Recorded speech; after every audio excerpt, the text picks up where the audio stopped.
Support for Let Me Book the Territory is brought to you by Manscaped, who is the best in man's below-the-waist grooming. Their products are precision-engineered tools for your family jewels. Manscaped's Performance Package, the ultimate man hygiene bundle. Join over 7 million men worldwide who trust Manscaped with this exclusive offer for you. 20% off and free worldwide shipping with the code territory at manscaped.com. And if my math is right, that's about 14 million balls. Dang, that's a lot of balls. A-Dub. You got to get 20% off and free shipping with the code territory at manscaped.com. That's 20% off with free shipping at manscaped.com and use the code territory. Unlock your confidence and always use the right tools for the job with Manscaped. What in God's name is going on in here? What was that ruckus? What ruckus? I was just in my office and I heard a ruckus. Could you describe the ruckus? Okay, here's what I would have done. Bro, no one cares what you would have done. Actually, everyone cares. Welcome to Let Me Book the Territory, the podcast made for smart marks and nostalgia nerds. Brought to you by the Embrace the Turn Up Podcast Network. And now your hosts, A-Dub, BA, E-Ray, and J-Mo.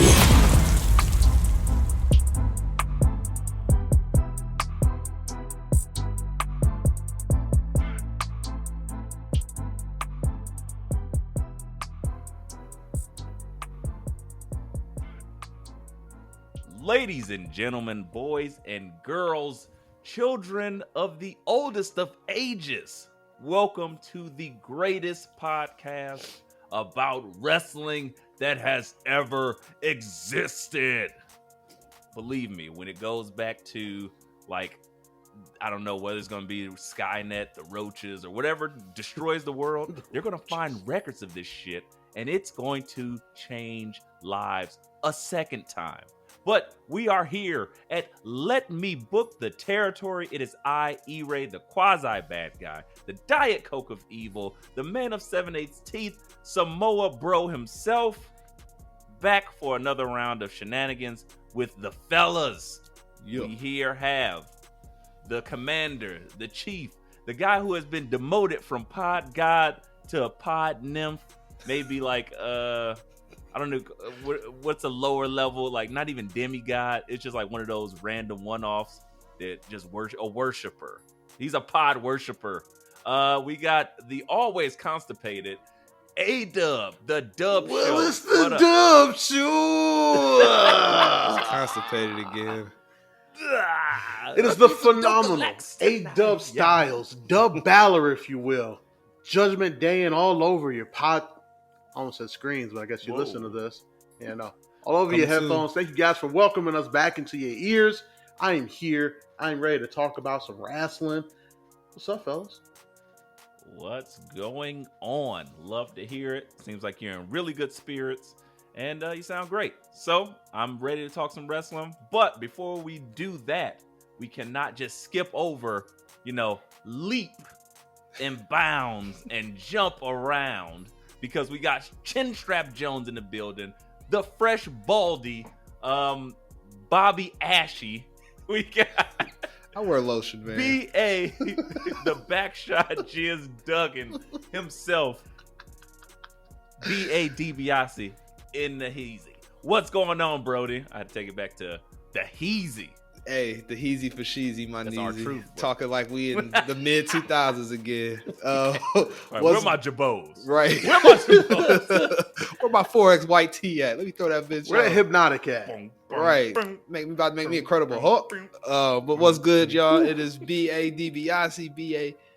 Black IRS, all that fun stuff. Backshot Jizz Duggan, as E-Ray just coined it.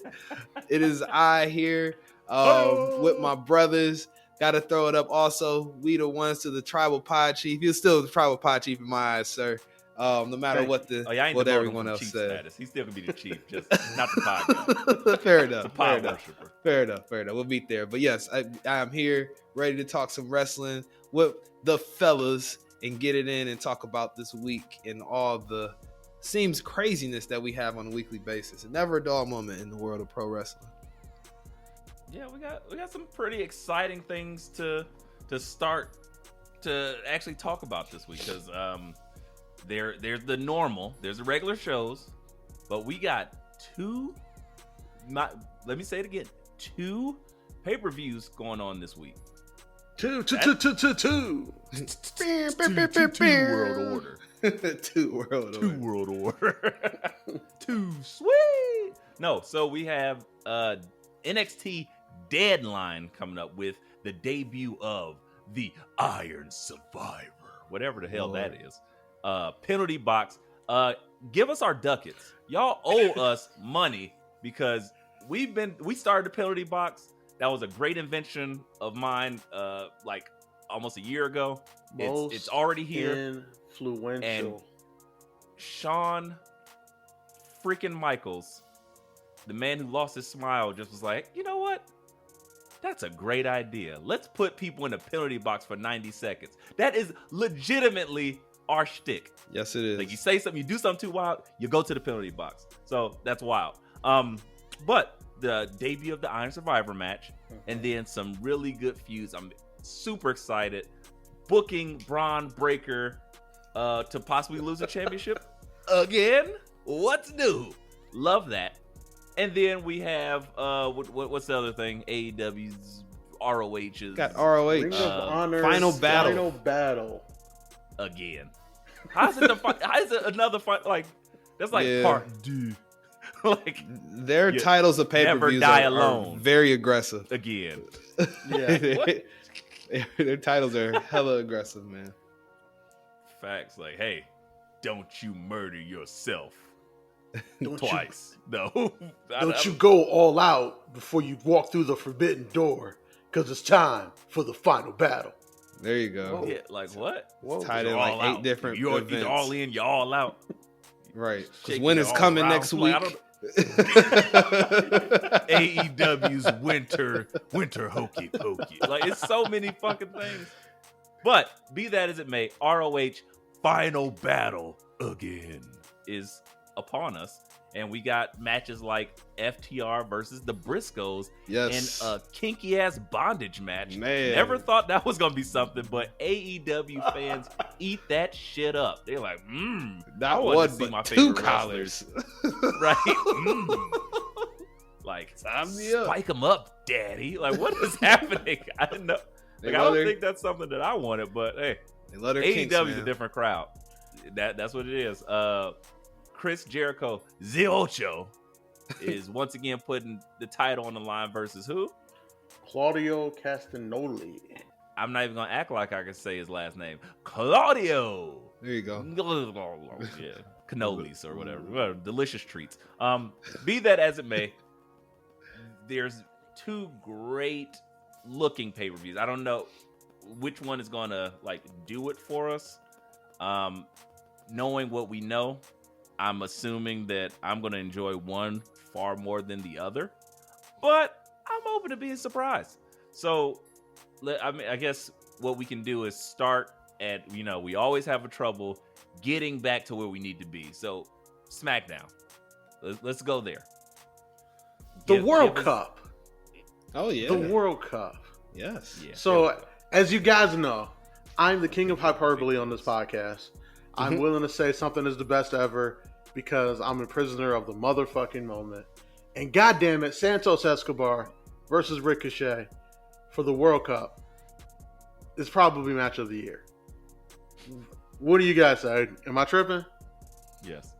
Match of the year, yeah, you tripping. And more to come on that. Well, we're going to have a whole show for y'all about our opinions of matches of the year and all that fun stuff. But I can almost... Spoiler that's alert, a good match. This is in my 5.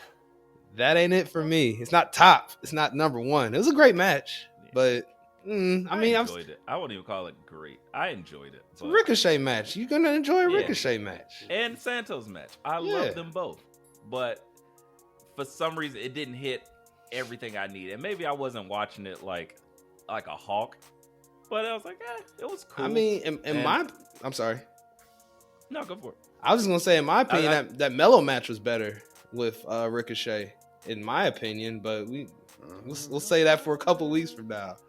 That might make my top 5 too. I might have a 5-way tie for one. I don't know. So what Ricochet. Ricochet. Right, I was about to say match 1A, one match 1AB. Like, yeah. And then of course, Braun Strowman versus Omos, 762 stars in the Tokyo Dome. Oh yeah, hands down. Explosions!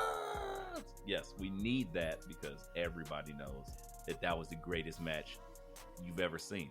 Some of the people who've seen it are no longer with us because their fucking head exploded. Yes. Thank you.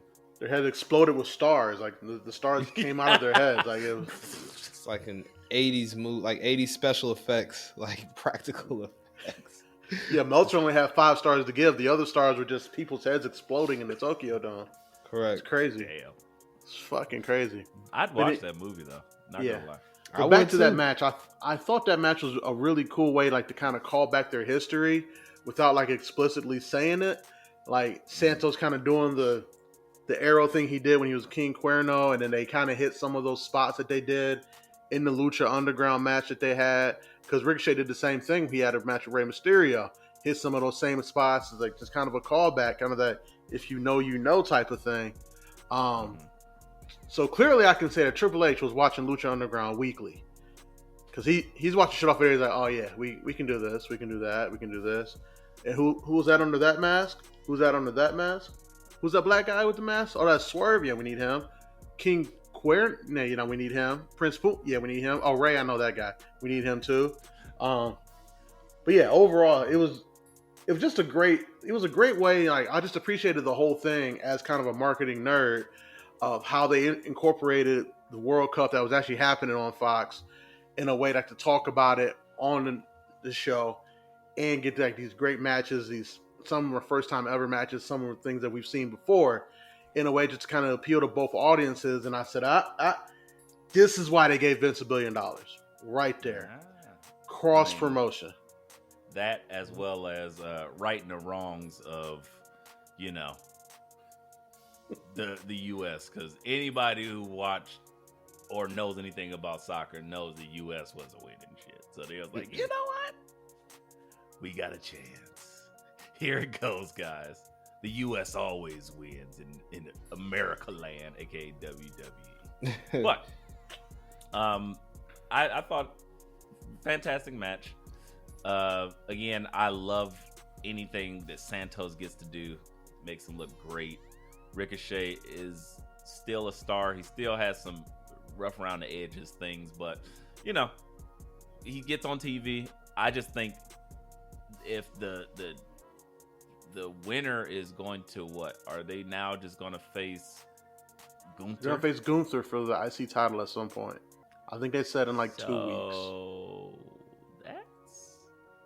that's why I wasn't really that excited, because I'm like, you're not winning. That's why I was like, damn. Well, Gunther. They're also pitching Gunther versus Braun as like just kind of an attraction match. I would argue that might be a good way to take that belt off of Gunther and put it like on Ricochet.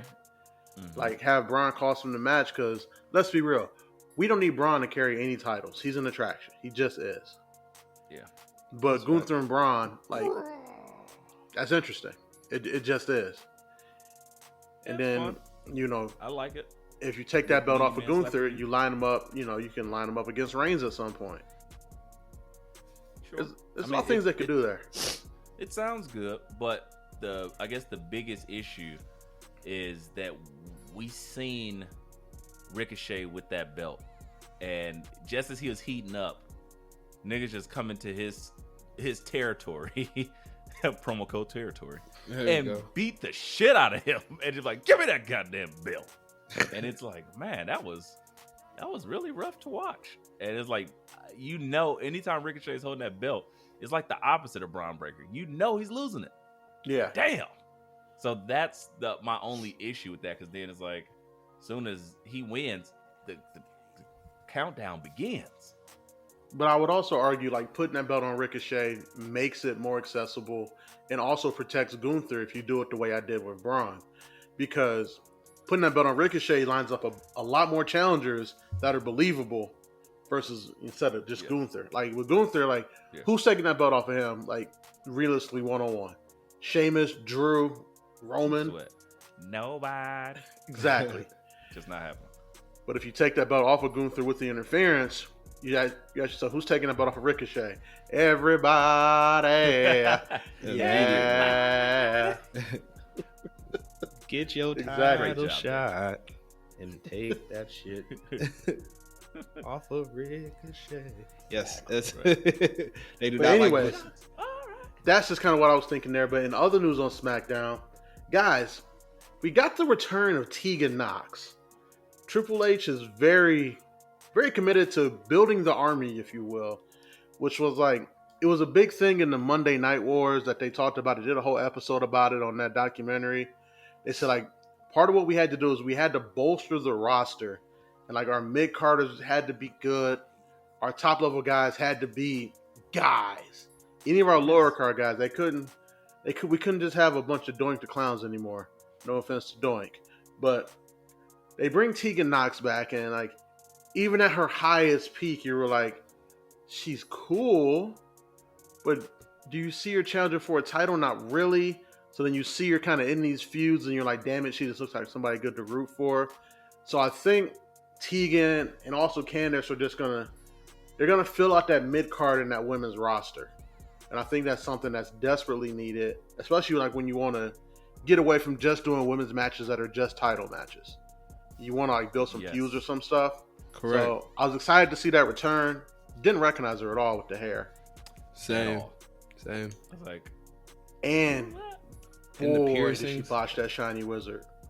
I was about to say, that wizard is not the It shiny. wasn't shining. That's why I had everybody questioning, like, why does Trips keep just bringing people back just because? I'm like, chill. Y'all wasn't saying that 3 months ago. Like, calm down. Like, it's method. Because Triple H isn't going to spend 20 minutes a week having people chase our truth around. Our truth get well soon. Right. Yeah, Real. even though I love our truth. And he gets rowdy and make you lose your mind. So, besides that, anything is possible. Anything is possible. Were you guys shocked at all to see Tegan Nox back? Me, personally, not really, because Emma is on my television. And if he reached back into the way back machine and grabbed Emma, police officer Emma with the aviator shades, Tegan Nox was almost like a no-brainer because she's the one who had the hype. And so I think it's just some ring rust, some things that she got to work out because, again, those injuries were pretty gruesome, unfortunately. I think she had 2 like MCL, ACL tears. Her knees exploded. Yeah. Separate occasions. Multiple times. Yeah. So. And both of them. I think, so I think just getting back there, and that's why the wizard was supposed to be so shiny, not because she buffed it up or something. It's because she has Stone Cold Steve Austin knees. Like double braces. Yeah. Hell yeah. What? The screws in those knees made out of vibranium? What? Why did you literally just walk into the fucking ring? What? So yeah, I think that was interesting. I was surprised, but I'm like I always say, give it 2 weeks. Give it 2 weeks. That's all I'm gonna do. I got no real comments. It's been going for 2 weeks. When we have merch, that's gonna be the first shirt I buy. If that's what everybody asks me a question, that's gonna be like, what's that say? Just give it 2 weeks. Guys. Thank you. Get out my face. Leave me alone. Calm down. Now, BA, when you saw Tegan Nox come back, as you were not like the NXT diehard that me and E-Ray were during her run, what was your first thought? Was it just like, who's this chick with the rainbow hair, or did Wade Barrett sell it enough? If they didn't have the whole graphic pop up on the screen, I did not know. I didn't recognize her. She looked completely different from when I was in and out of NXT watching when she was active on the roster still. But my take on it, I wasn't surprised to hear another former NXT name popping up on the main roster. But My question is, but you kind of already answered it, Dub. Like, what's her place on the women's roster? But she's gonna fill out, like you said, the mid card and all that stuff for the women's roster, so they can actually build stories and stuff through that part of the roster. Because, like you said, if you ain't fighting for a title, you're not doing anything basically on the women's side of the table. So it'll be better for booking in the long term when we look back at this type of stuff next year. I feel like. So I'm kind of looking at like the amount of people they're bringing back and like the amount of kids they're putting in NXT. Like, if I were to look at it from a business standpoint, it looks to me like Trips is getting ready to start the whole live event run again. Because remember how I said they were starting to get away from the house shows and all that other stuff? Then that made sense for them to completely chop down the roster to, hey, we got 30 guys here, we got 30 guys there. This is what we got. But, you know, you look at like how they're bolstering this roster, you're like, you could go a month without seeing some guys on TV, but house shows, I think they're going to start ramping those back up, truthfully. Yeah, you see it happening already. NXT at least. Yeah, and I do have something to say about that. I think that improves the match quality. Oh, yes. Because again, you get to see people have, you know, well, we don't see it, but people are having live events and they're working the same match for like 3 or 4 days.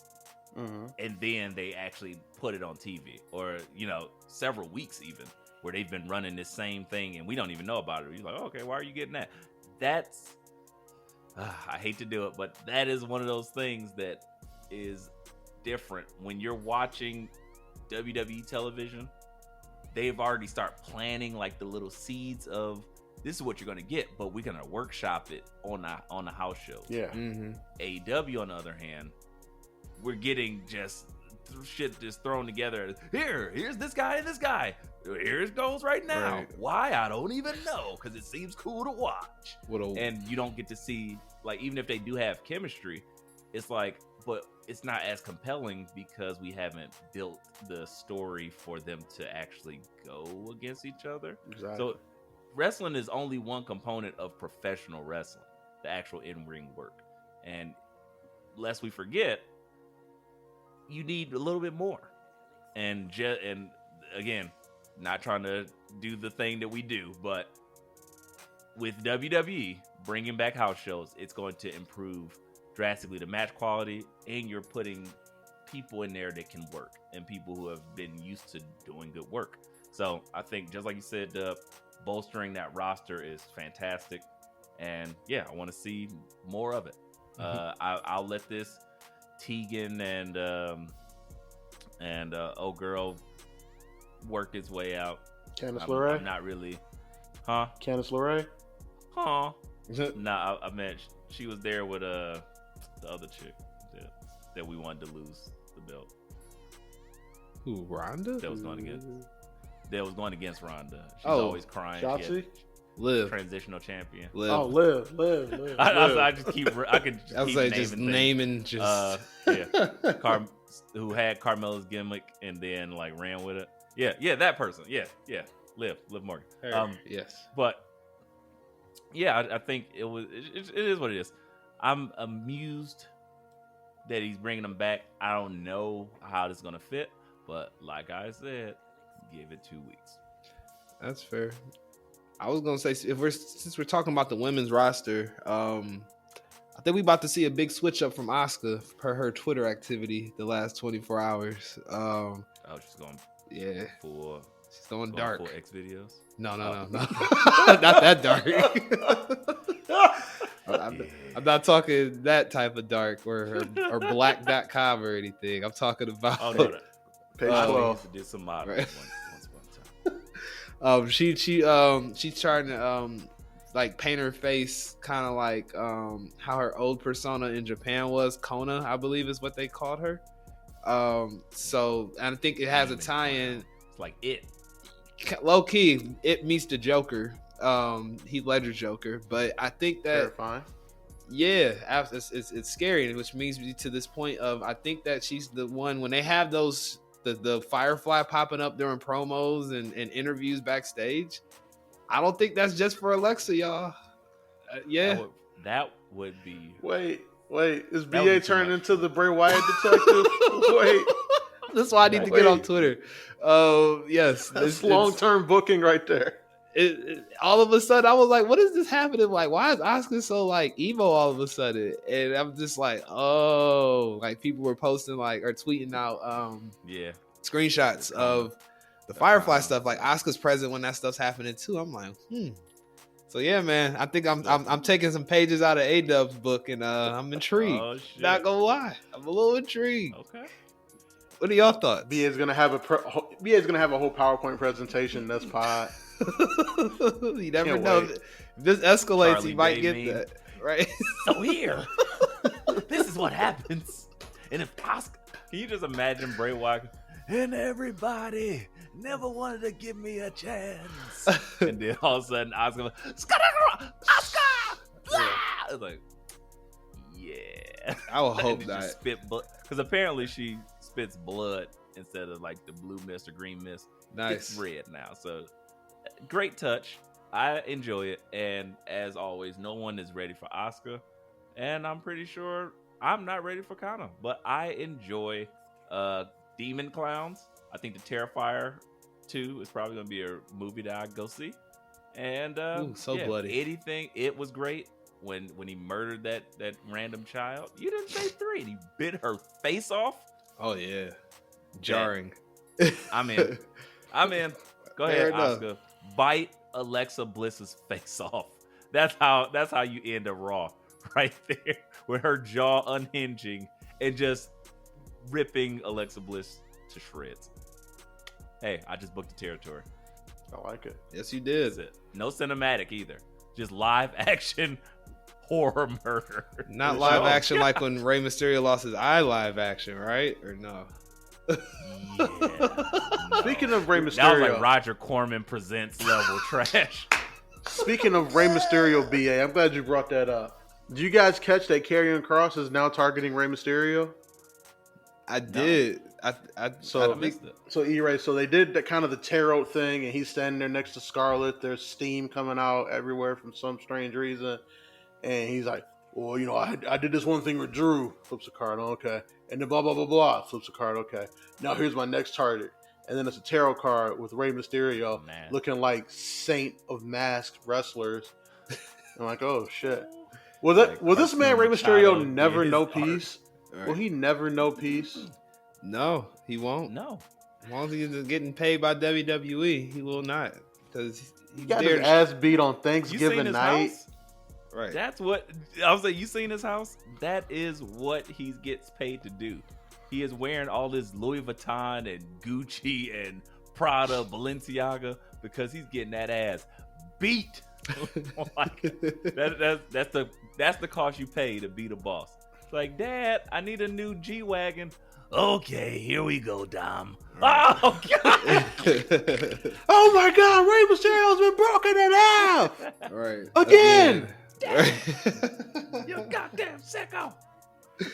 Oh man. I had to grow. He had to get stem cells injected into his face to grow a new eye, because his daughter wanted like this massive prom. This is what happens every time you see Rey Mysterio get like murdered. It's because his family needs something new. Ugh. That's how he got that new house. That they was like, oh, you want a new house? I got you, Ray. You're gonna compete in the the Money in the Bank at the headquarters Right. of WWE. And he's like, okay, I can. Ah! And he threw his ass off the fucking headquarters, committed attempted murder, and that's how Ray got his new house. What's that thing from It's a Wonderful Life? Every time you do something, an angel gets his wings. Every time Ray's family needs something, he has to put his body on the line. Yes. God, can you imagine the payday they got when he went number 2 in the Rumble and won the whole thing? Oh my God. He clearly needed a new house. When Mama Probably needs got a new nothing for that. They're bag, like, no, I need carnage. right? When Mama needs a new bag, Ray will break bones. That's Okay, basically here I go. Like, I'm going to work, honey. I love you. Angel comes up to Ray like, hey, can I get that new Range Rover? Oh, that means I got to face Brock Lesnar in Survivor Series. Right. Oh. Okay, honey. Oh, still working on my back. Like, Right. Well, that we solved the mystery of Rey Mysterio and how he has so much money. But I love to one of the greatest luchadors ever. But so he's gonna put over Karrion Kross. So what's that gonna? Is that gonna get him like a helicopter or something?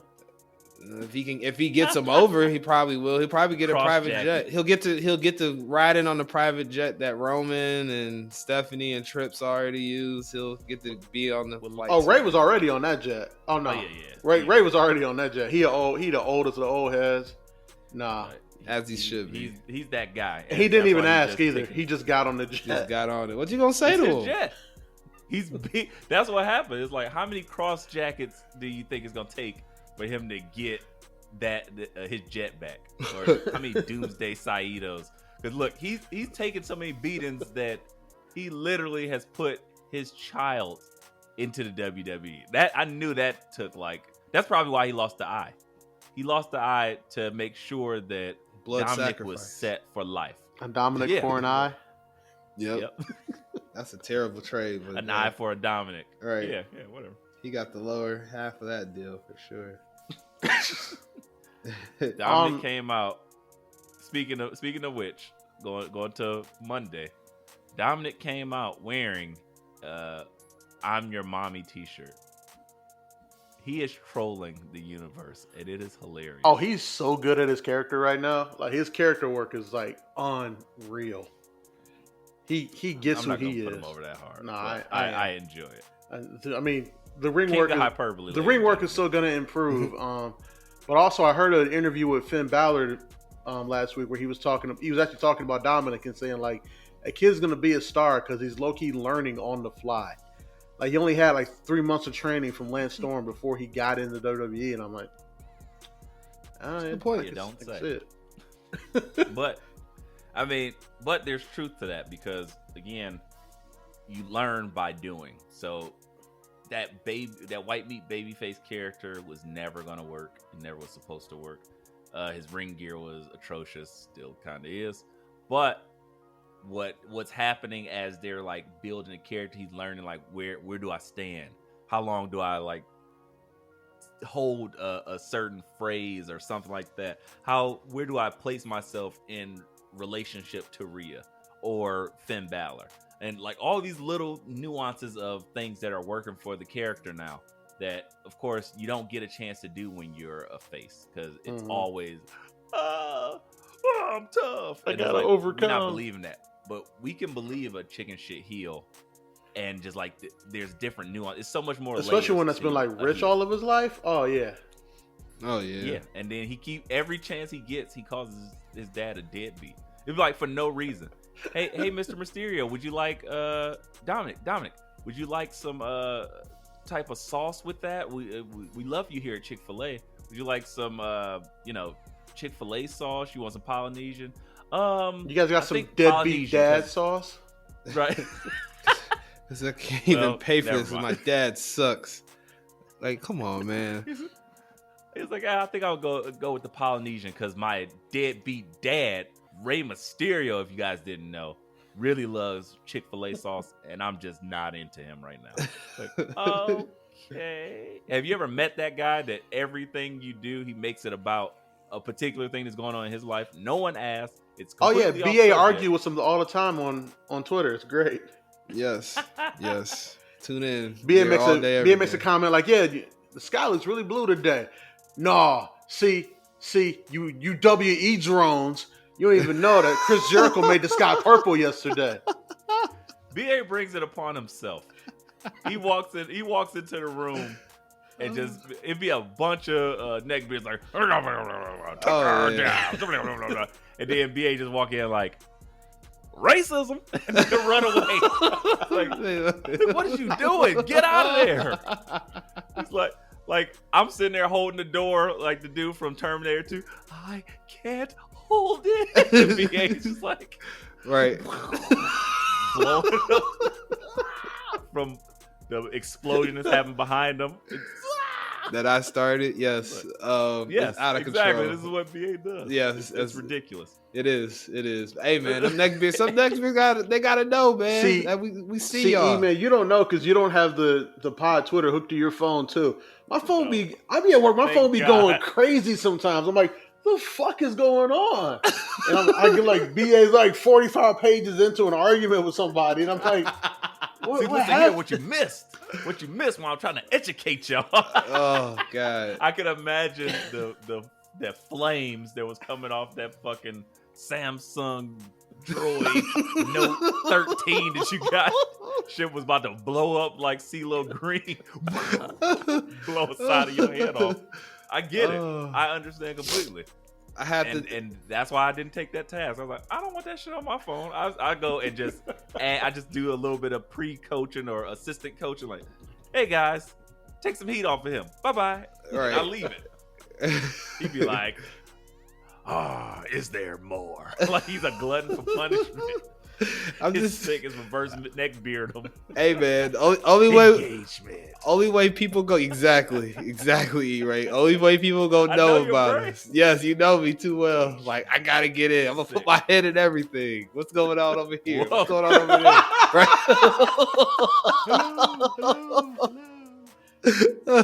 Hello.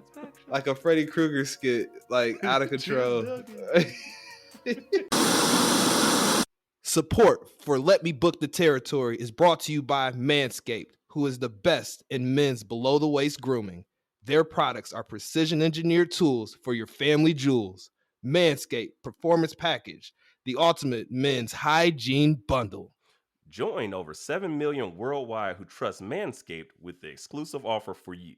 20% off and free worldwide shipping with the code TERRITORY at manscaped.com. If my math is correct, that's about 14 million balls. Damn. That's a lot of balls, E-Ray. Get 20% off and free shipping with the code TERRITORY at manscaped.com. That's 20% off with free shipping at manscaped.com and use the code TERRITORY. Unlock your confidence and always use the right tools for the job with Manscaped. But yes, well. Twitter's out of control, to say the least. But back to Rey and Cross. If Rey Mysterio can't get Karrion Kross over, nobody will. That's the long and short of it. Facts. I don't know what'll happen to Karrion if this whole Rey thing don't do nothing for him.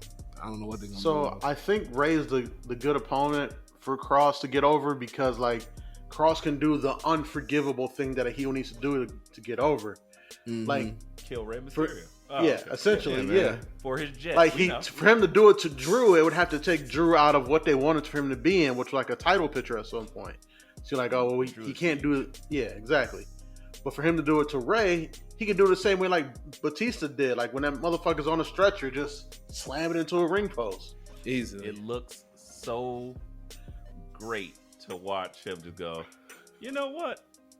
Just Doomsday Saito and Rey's like body like a little baby doll. It's kind of like back in the day when you had the fucking toys and everybody had a stuffed animal. We were doing all types of wrestling moves on that bit. That's exactly what Rey Mysterio is going to be like when Karrion Kross gets his hands on him.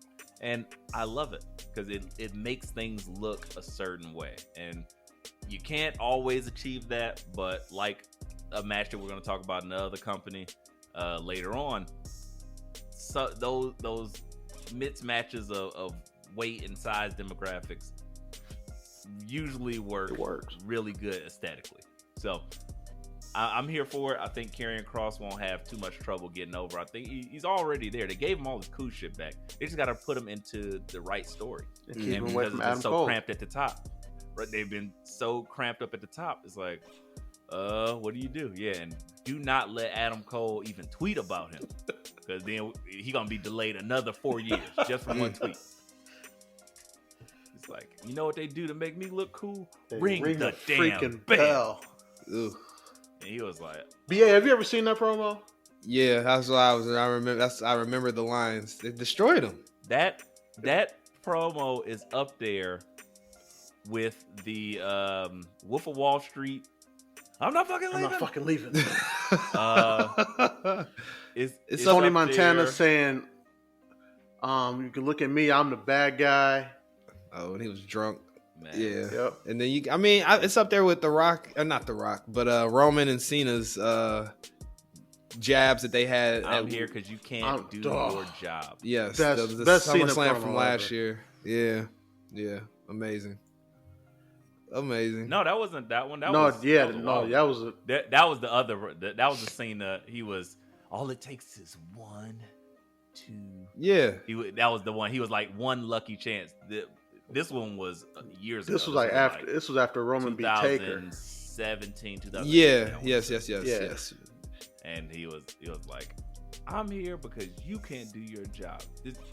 You saying it's your yard? He was like, well, why they call me? He's like, you're not doing the job. You're not selling out. You ain't doing. I put butts in the seats. And like, damn. Yeah. Well, all right. And at the time, he was right. Yeah, I was like, they have do Roman like that. They put that in the fucking crawfish boil. He's like, what's this? Hey, man. They were taking a bath. What's this seasoning? These onions. What came out the blender after is what is how we got the Roman we have now. So it was worth it. Pressure bust pipes, and it also makes diamonds. Yes, it does. And Vince is gonna get that damn diamond out of Roman. Hell or high water. We gonna book you to be on top. Who got it. You know what? Honestly, that's the crazy thing. It wasn't any of that got it. It was Paul Heyman and leukemia. That's what got Roman over. True, the leukemia. Not Vince. Definitely. I was like, I hate Roman. He had massive go away heat, and then he just came on screen like, guys, I gotta take that. I was like, oh fuck, and I immediately was like, I can't hate. Oh, and then he disappeared for a minute, maybe to film a movie. I don't know. Did you just call that man's leukemia fake? Did you just... I didn't say that. I didn't say that. You can do two things at once if you're perseverant. I understand that. I think he did the movie after he came back.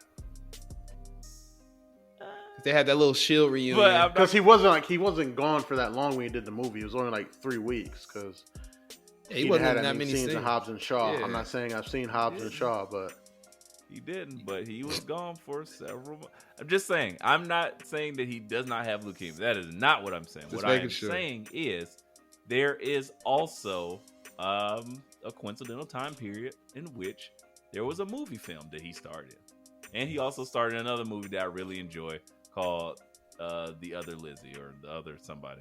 Fucking hilarious. I don't even. Other Missy. That's what it is. I'm called The Other Lizzie. The Other Missy on Netflix. It's a hilarious movie. Please watch it. Yeah, I'm not even hooked. But he's in it. He's in it for a second. It's one of those Adam Sandler Netflix movies, but it's actually a good one. Surprisingly, him and David Spade. It's so funny. Not a cash grab.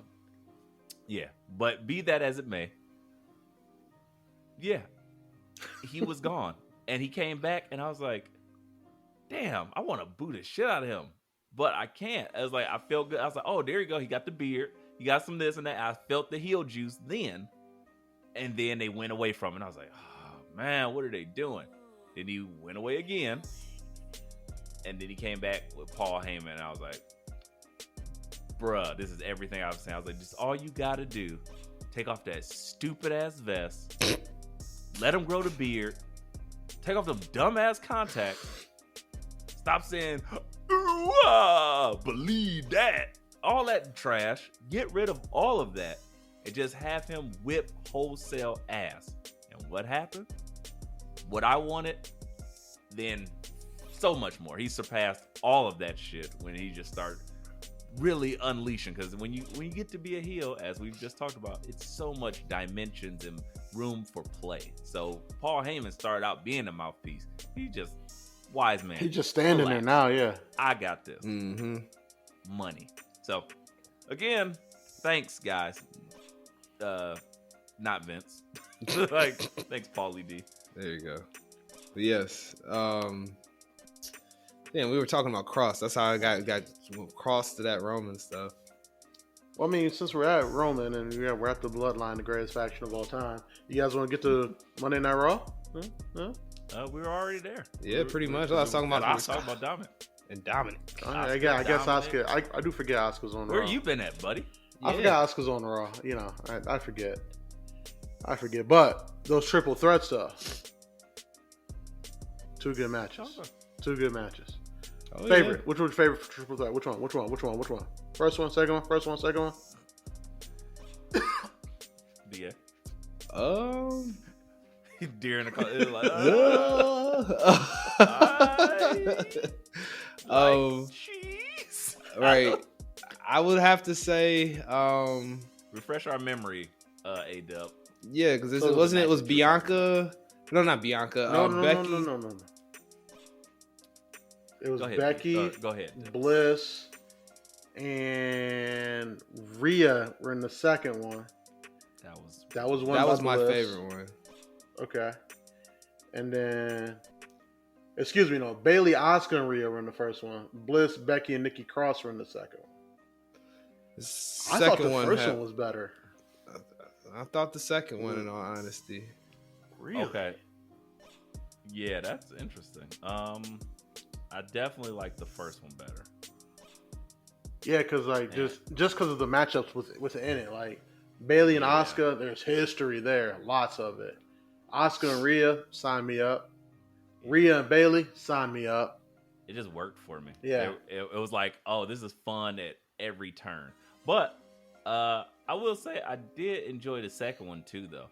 Surprisingly, so now that I'm actually kind of stewing in it. The first one was I liked it because it just worked. I love Rhea's work. It's so fun now. She's back into getting her character where they didn't just like ruin her where she didn't know what she was doing. Now she is so much that character. I love her ring gear. Her attire looks great, and she just looks. Even though she's only like 5'7" or something. She looks like a menacing fucking. She does, giant. Man. Yeah. And I love that shit. And she just beating the shit out of hoes. It's like, yeah. Presentation's everything. Again, the right woman won. Bailey. I would say Bailey back shot. Sorry, I was reading. I mean, that's a good name for her. We'll take it. It tracks. Can I get to the yams? It tracks. Sweet yams. Bailey. Whoa, Bailey. She got it. She got it done. I love that. The second one was fun though, but it was a little like. Were you surprised that Bliss won? Yes. Because I'm like, oh, okay. And that's why it was my favorite, because I feel like they're setting up some stuff more with that one. I feel like the first match was just a good match. That's like this should be. There's a lot of people in that match that can go. Second one's setting up story for the future. That was a random win. If we could compare it, the first one is like your comfort food movie. Like, I love this movie. I already know what's happening. Whatever. Yeah. I like it. The second one was like, I'm going to watch this movie. I ain't heard much about it. I have low expectations. And then you end up like, oh shit, that was actually really good. Barbarian. I like how he did this and the storytelling. Barbarian. A psycho inbred murderer in downtown Detroit. Love that. Sign me up. Yeah, exactly. Love it. So yeah, I agree. I think they both were fun. They both were interesting, but I enjoyed them both, but in different ways. They're like children when they're like, oh, I don't have a favorite child. You know you're lying. BA, I know you got a favorite child. But oh my god. I know you got a favorite. No, but you just comment. can't say it. So that's cool. That's cool. Oh my god. You just don't say it out loud to anybody, but just like that's it. I love my daughters equally equally and differently. They're separate but equal. What? That awaken my spirit in different ways. Whatever you y'all talking are about. assholes. My sister has 4 kids, and she's like, I love all y'all. I don't have a favorite. It's like, what's your password on your phone? Oh, it's my son's birthday. Oh. You only got one son, nigga. see, that's messy. Yeah, you can't set the stage up for that. Yeah, you can't set the stage up. I just call it as I see it. My passwords include both my children. Thank you for the record. Right. Smash their names together, divided by my wife's name. Right. I love my wife. It's all even. Shut up. Right. Evenly symmetrical, because I'm soft daddy. Like, whatever. Shout out to Big Mouth. Love that show. Yes. Anywho, it was exciting. I like that. But what I did want to talk about that's probably a little bit more exciting is whatever is brewing between Theory. What was my guy's name? Ali. Mustafa. Right. Bobby and Seth. Like, it's just so much intertangled ridiculous. The only thing that you forgot something. And Dolph Ziggler. That's right. That was the piece that I forgot. I was like, yes, I love that because Dolph Ziggler just makes, to me, I'm probably in the minority here, but he makes feuds more exciting. It's like adding a little saison. You're like, you don't even need this. You go add some adobo to your chicken. Like, tastes delicious now. You didn't need it, but it tastes good. So yeah, sprinkle some Dolph Ziggler on that shit. I'm with it. Is this the strongest the U.S. title has been booked, like, in recent memory? Or, ever? Since, Cena had it, yeah. Right, I was John Cena with the spinning title when he took it from Big Show or some shit. Hell yeah. Yeah, it's probably the strongest it's been booked in almost, 2 decades? That's sad. Sad but true. Woo, between, Seth, Bobby, and Dolph Ziggler, that's 7 world title reigns? Yeah.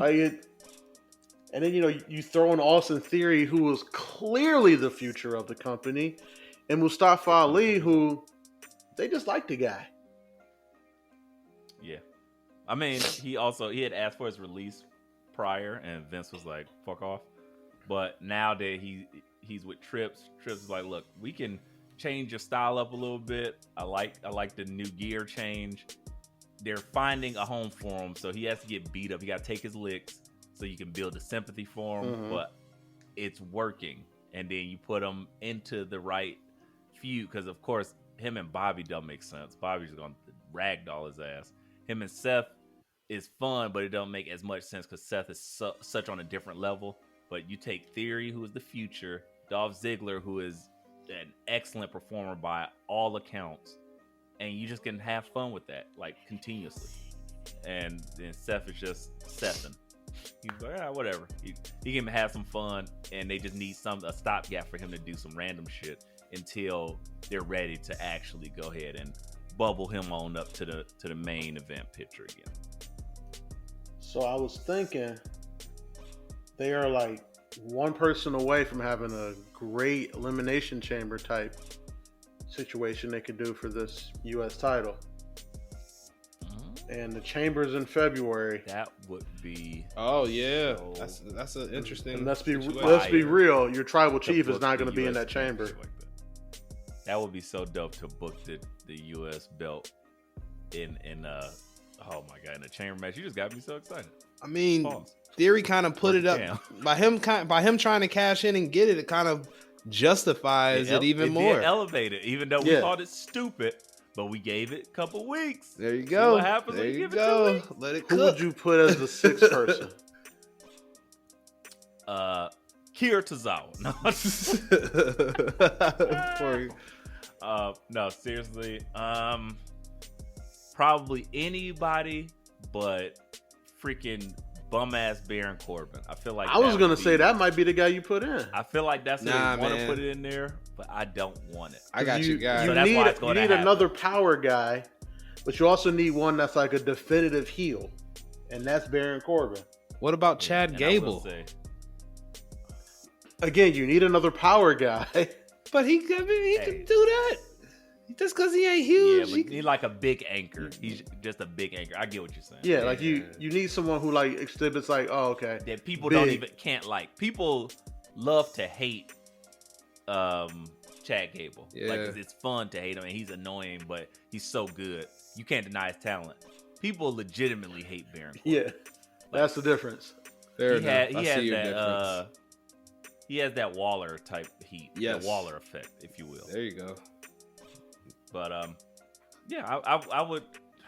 And I said it, so now it's going to happen because we know how influential this pod is. Yes, it is. So come February, let them open that chamber up. It's probably going to be. That's why they building him up now. The wrestling guy. Why does he have a poker tournament? The whole poker tournament happened. And I was like, even though it's so stupid, this is literally what made me think. This is again a difference between shows that I watch. I watch WWE. They didn't announce this, so instead of just not announcing matches, they don't announce the weird, goofy shit that's happening, and then they're like, you turn into like a poker thing, and that's the whole through line of the show this night. But through that, everything starts to like build up, and then you get the people like, again, you get a little bit of shtick from Tozawa. Then you get, oh, you're cheating, Baron Corbin, you're a cheater, blah, blah, blah. And then, everybody's like building up these big old things. So it's like, that's how you build the feuds, because you have to have a little bit through line. Not so it just doesn't feel like Exhibition City, which is not what most of us are into wrestling for. So I think that's what they did a good job of building. It was a pretty good episode of Raw. Anything else worth talking about? Of course, you mentioned it earlier, the greatest of wrestling factions. I can't even say it because I just don't feel it's true. The bloodline. The bloodline. Say that, Those bloodline things. Yeah, it was hard. I was like, right. Lies can't compute. Yes, I understand. Solo Sikoa paying tribute to Umaga, hitting Riddle with the Samoan spike, and they basically just wrote that man off of TV and said, "Hey, enjoy the rest of December off." Basically, boy, did I enjoy that! I thought that was such a fun thing they did, where like actually bringing Solo, the enforcer, and kind of having his coming out party. They made everything that Kevin Owens has been doing like tie in. So Kevin Owens goes chasing after him. Somehow he sneaks back in and beats the shit out of Riddle. Riddle still looked great. They still got everything going with Sammy. It's just like, oh, well played. This is how you juggle like multiple levels of a large feud. So even though I disagree that they are the greatest faction of all time, you got to give time. I'm still not mad at what's going on. This is the most important faction of the day. Mm-hmm. Sure. I'm not going to deny that. Of the day, or the decade, or the past 2 decades, or the past 5 decades, or I mean, when we say faction, what are we calling a faction? Is it like 4 people? Stable. 5? Stable. They have like more than 2. Not a tag team. More than 2. Because E-Ray, when we started this pod, we said that New Day was the greatest faction of all time. I was gonna say that because I was like, because then that means if the Bloodline is the Bloodline better than New Day and the Shield? We talked about the Shield already. I think the Shield, like, they're overstated what they did as a faction. Like, what did they achieve as a faction? Were they trusted to be world champions? Jumped everybody. Yeah. I mean, shit, then E-Ray and his niggas from high school are the greatest faction of all time. Because they jumped niggas E-Ray wasn't jumping people. E-Ray was trying not to get jumped, dub. What are you talking about? Let me create my narratives, BA. Like, whoo, I don't know how I avoided getting my ass whipped. Man. I gotta stop hanging around the wrong nigga. This motherfucker got a heat magnet. Talk about go away heat. Yeah. This motherfucker about to get me stabbed. I'm 16, dog. I'm trying not to get stabbed. Hell no. It's a war zone out here. But I don't know. I think I agree with you, but I enjoyed the Shield so much. No, I did too. Had the cultural impact. I think thus far, the cultural impact of the Shield is still far outreaching the Bloodline thus far. Correct. The Bloodline is definitely on its way, but it was just like, oh, this is fun. We care about. Okay, let me stop you. When you say cultural impact, like the Shield's cultural impact is just inside wrestling. Like their cultural impact doesn't permeate outside. You don't see guys Neither like does don't watch wrestling doing the 3 fists thing. Like if you talk about impact, the New Day had a bigger impact culturally, from everything they did outside. And then you start talking about cultural impact. That goes to the NWO, the Bullet Club, the Four Horsemen. But we got to give like time. Shield's cultural impact is just inside wrestling. How old is NWO? Ooh, and 26 years old. Right. All right. And then, not to mention, when was the NWO established, or when it was NWO's run? In the most impactful time in wrestling history. Mm-hmm. Like, as far as from a rating standpoint. Right. It was the hottest. So, yeah, that would make sense, because now all the people who are now of age, us, the 30-pluses, are aware of the NWO. And then there's some trickle down for who the newer wrestlers that are wrestling now, they had that impact. That's how you got the Bullet Clubs and et cetera, so forth. Correct. So the NWO, of course, but that's 20 plus years of time. But they were still like permeating outside of wrestling culture, even in like 97, 98. Yes. Because they were. It was the hottest time in wrestling. Everything was permeating. So that's my point. Like, wrestling culture.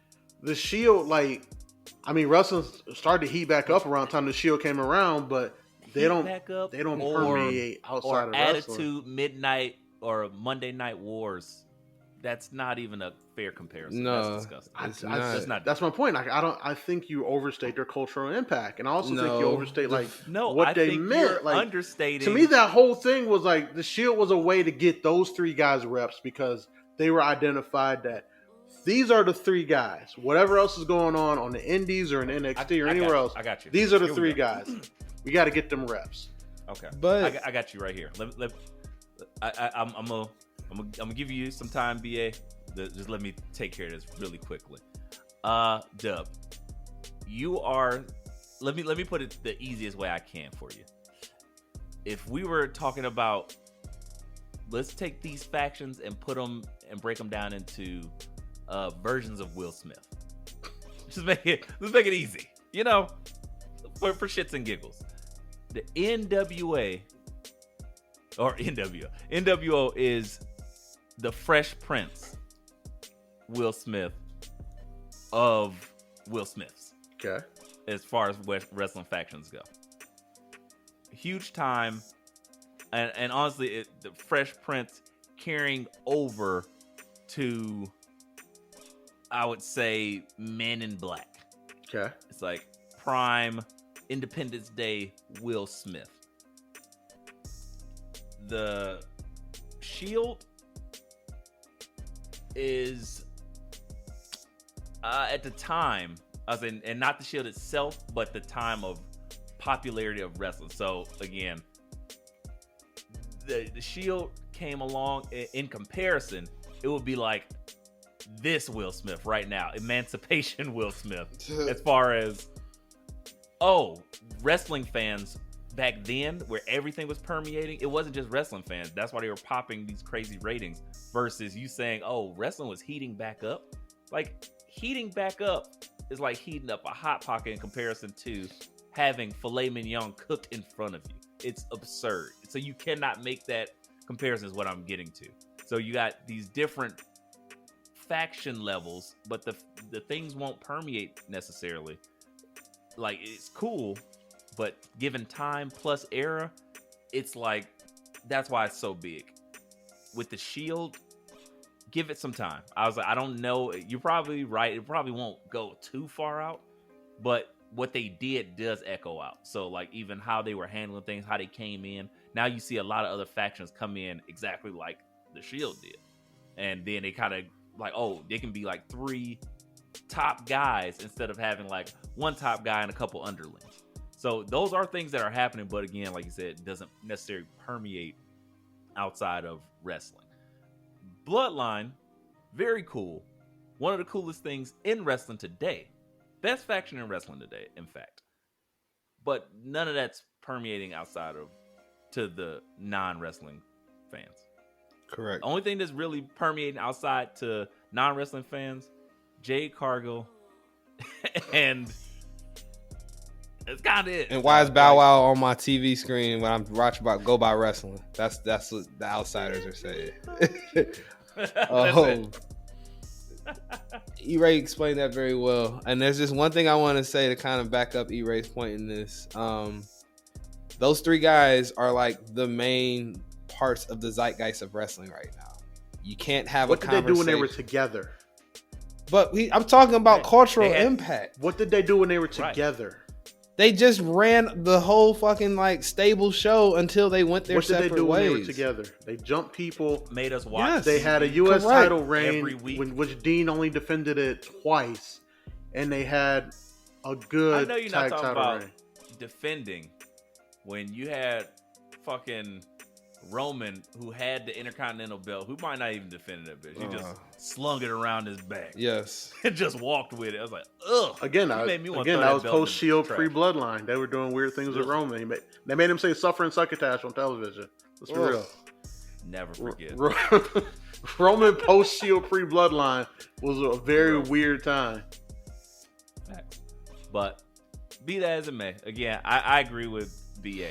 The thing, like literally right now, Roman, Seth, monsters in the same company. And guess who's the other like fucking guy in the other biggest promotion that is out there in wrestling? The other guy in the Shield. Man, that guy just doing a good job Moxley so he can finally go on vacation. They still won't let him go on Never vacation. going on vacation. They want He's like, oh, you know what? Hangman's time now. His wife is like, bruh. Like, she about to pull a Giselle in a minute. She looking at him. She on that Giselle time. He on that Tom time. Like, one more match. I can do it. I feel it, Renee. I never go back to Cincinnati. It's like, you can come back. I just need you to take 2 weeks off. Like, you can come back. Our kid is 7 now. Right. He's like, right. I never leave it. Like, I need to bleed. Never going back to Moxley. Never going back to Cincinnati. I was talking to Roddy, and Roddy was telling me how he's never going back to that trailer park, and I got inspired. You start walking around in leather. He was like, dude, I gotta afford 18 more leather jackets. He walking around like X-Men Origins Wolverine. Like, that jacket do look like that. That damn leather. Get out of here with that leather, Mox. And now Mox is calling Ray like, hey man, how do I afford more leather jackets? Well, let me tell you. You gotta bleed. You might have to get thrown off a building. I mean, you gotta bleed. That's it. That's what might have to lose the eye, Holmes. Done and done. Support for Let Me Book the Territory is brought to you by Manscaped, who is the best in men's below-the-waist grooming. Their products are precision engineered for your family jewels. Manscaped's Performance Package is the ultimate in men's hygiene bundle.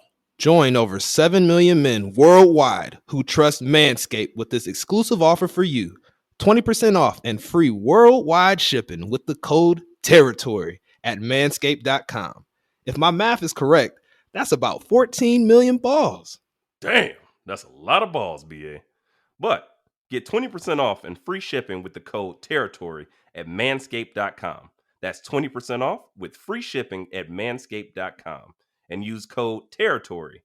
Unlock your confidence and always use the right tools for the job with Manscaped. Anywho, we're done with Raw. I enjoyed everything they did with the Bloodline and all that stuff. Is still growing. Great. But now to our favorite hour or two of television every week. Still the best show on television. I feel like, side note, I feel like every time we say that, Andreas Hale of Corner Podcast is just like gets a sharp pain somewhere. It's like, what is this shit? He fucking hates NXT. I was like, I love it. Yeah, so much talent on there. Very polarizing brand. Nobody in the middle in guys. Yeah, but I'm a fan and I love it. So me too. Let's talk about NXT. BA, what was your favorite of the night? Anything that stuck out to you that you loved? Let's put it that way. a better way to put it. The I already got mine. All right, no. The triple threat was not bad. The Axiom, Iron. yeah. The Axiom, like continuously being shoved in my face.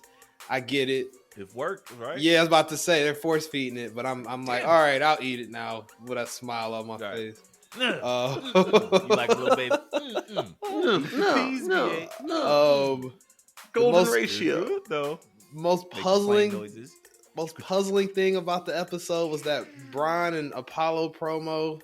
I don't think it had a place anywhere for what they have to have a match. Why are they like this? There should have been some shenanigans. They just literally just fished and had like some banter, and that was it. E-Ray loved it. I did not love that. It was just I felt like this wasn't the time or place for that promo. Like y'all about to have a fucking war on Saturday. Why are y'all hanging out together? See, I wanted to see them like do a diner scene, but kind of do it the way Hobbs and Shaw did when they were just beating up people in competition, and just have them fighting Waffle House employees. That's what I want. That would have been too much because that doesn't happen. I mean, it does happen at Waffle House, but So, it's too early in the day. Notice that's why I said Waffle House and not random Florida diner. It has to be at a Waffle House. And it has to be after. It has to be dark outside. It can't be during the day. Facts. 2 a.m. in the morning. There you go. Waffle House. That's where 2 a.m. All the right. That's the commercial. Have you ever seen a Waffle House commercial? Waffle House, nigga, it's dangerous, right? But delicious. Waffle House. Don't leave a strap in the car. Drugs sell themselves. They right. do. I mean, Dub already said it, but I'm gonna, double down. Loved it. I loved it. There you go. It was incredible, but not as much as the diner, but I did very much enjoy it because a few things here. One, I thought that this doesn't need a blood feud. It would feel disingenuous to have like two guys that's not their demeanor to be trying to pull off these, when I see you, I'm going to kill you. All this type of stuff. It's like, okay, this is something a little bit different. It's more subtle. I think it's a more one-upsmanship. It's like, hey, we're both competitive. We both are phenomenal athletes. And they just kind of shit-talking each other. I've been in that situation. I've done it in a billion different ways from, that's why I used to love couch co-op or playing Madden or Halo or some shit. Like, I love what a time to be alive with my friend and just talk some shit, and we just talking mad shit to each other, and it's good and it's frustrating, and we kept getting the best jokes off on each other, and it does get a little chippy, but it is fun. And I was like, oh, I love that. So that's what it reminded me of.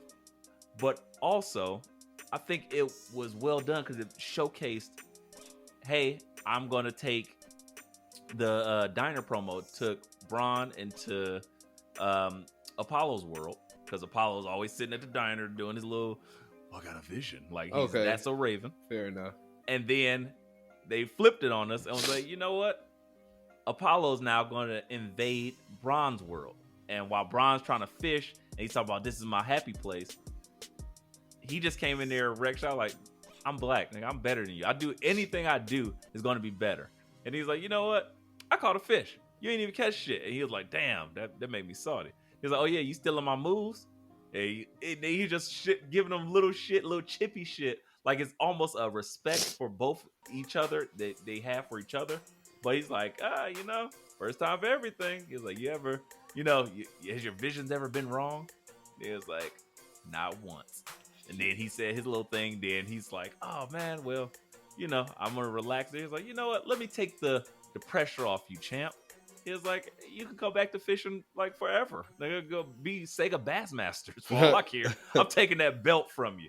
And that's what I loved. I thought that was so good, especially from two guys that are not known for their mic work. Well executed. I can't argue with that last point. But nah, man, look him in his eyes and call him a bitch. Fair enough. I want static. I want like an Adam Cole, the way Adam Cole eviscerated Karrion Kross. I want somebody like that to do that to Bronn and just say, you not the guy.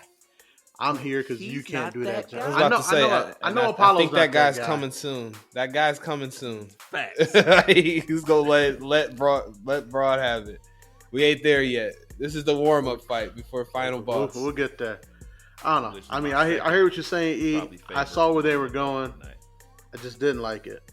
I did like seeing Von Wagner take a pin. Huge fan of that whenever it happens.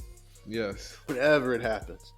And like, Are they force feeding Von Wagner, or is it working at all? Are you starting to like turn the corner? You like, no, Nah. lose. Anytime I see like his seeing him face, lose. I'm just I like, like seeing them lose. that Cro Magnum. It's something to head. say. Like I just look. Meat. He look crazy. Angry. Like Encino Man. Yes. Walker. Yes. Oh. Yes. Oh. He didn't get cool though. No. He's just whack. Correct. Me wear leather. Oh. Oh. But He's so my other bad. takeaway from that match is Andre Chase is a star, right? I'd say so. Yeah. He's got that Pretty- thing pretty. down. He gets it. Like I can't Teachable moment. I can't That's a wait tough till, gimmick like, to get they, over. It is. I can't wait till they do like a takeover stand and deliver, and you can do that spell out Chase U thing in front of like 30,000 people to see how really over it is. That's gonna be fun. 'Cause, I coming. mean, obviously they're building towards Chase versus Duke Hudson at some point. Facts. Like, Yep. give me that at stand and deliver. Sign me up because he's so good, man. He's like, and he's getting Duke over. yeah, he's getting Duke over Dead too. I was on about to say, arrival. that's y'all not forget, easy. Lest you forget, After Duke Indy, was Poker Man. Persia. I was like, what is this? Why is he? I play poker and I'm tall. I was like, this is terrible. yeah. And him joining Chase U, I am a fan. I am so happy. I'm enjoying everything they're doing, and the little subtle hints at like divisiveness. I'm like, Yeah. And the Chase U thing works so much better because when you watch Andre Chase wrestle, you're like, yo, there's no wasted motion here. He probably could teach wrestling. Like, I mean, well, I mean, now that you brought us to it, your boy popped up, chain wrestler extraordinaire. talking about Regal's kid? I mean, he was there too, but no. I was talking about I'm terrible with names, I can see him in my mind. Him and Toothless Timmy was together where he was teaching his brand of catch wrestling. Oh, Can't remember him. wait. Yeah, Charlie Dempsey. No, you What are you bum. talking about? Chain wrestler. It's gonna piss me off that he was running around with Tozawa. He whatever. I'm looking. You'll figure it out, and you'll feel stupid when you see it. 'cause I'm lost. He didn't enter the ring. He was just sitting outside looking. And I was like, oh, it's him. He's back. He was in 205 Live talking about no flips. Oh, Love- motherfucking Drew Gulak. Yes, Gulak. Oh, coach. I missed that. I must have missed that part. Oh, yeah, because you was watching the Yeah, expedited I was version. watching. Yeah, I was You watching bum. You failed me. That's another reason why you've been demoted from pod god to pod worshiper. You sit there in the Sun Temple and just like look at you just act like you praying, but you really just trying to sneak a peek at the Sun groupies with their the nips hoes. out. You sick man. The streets. Be that as it may.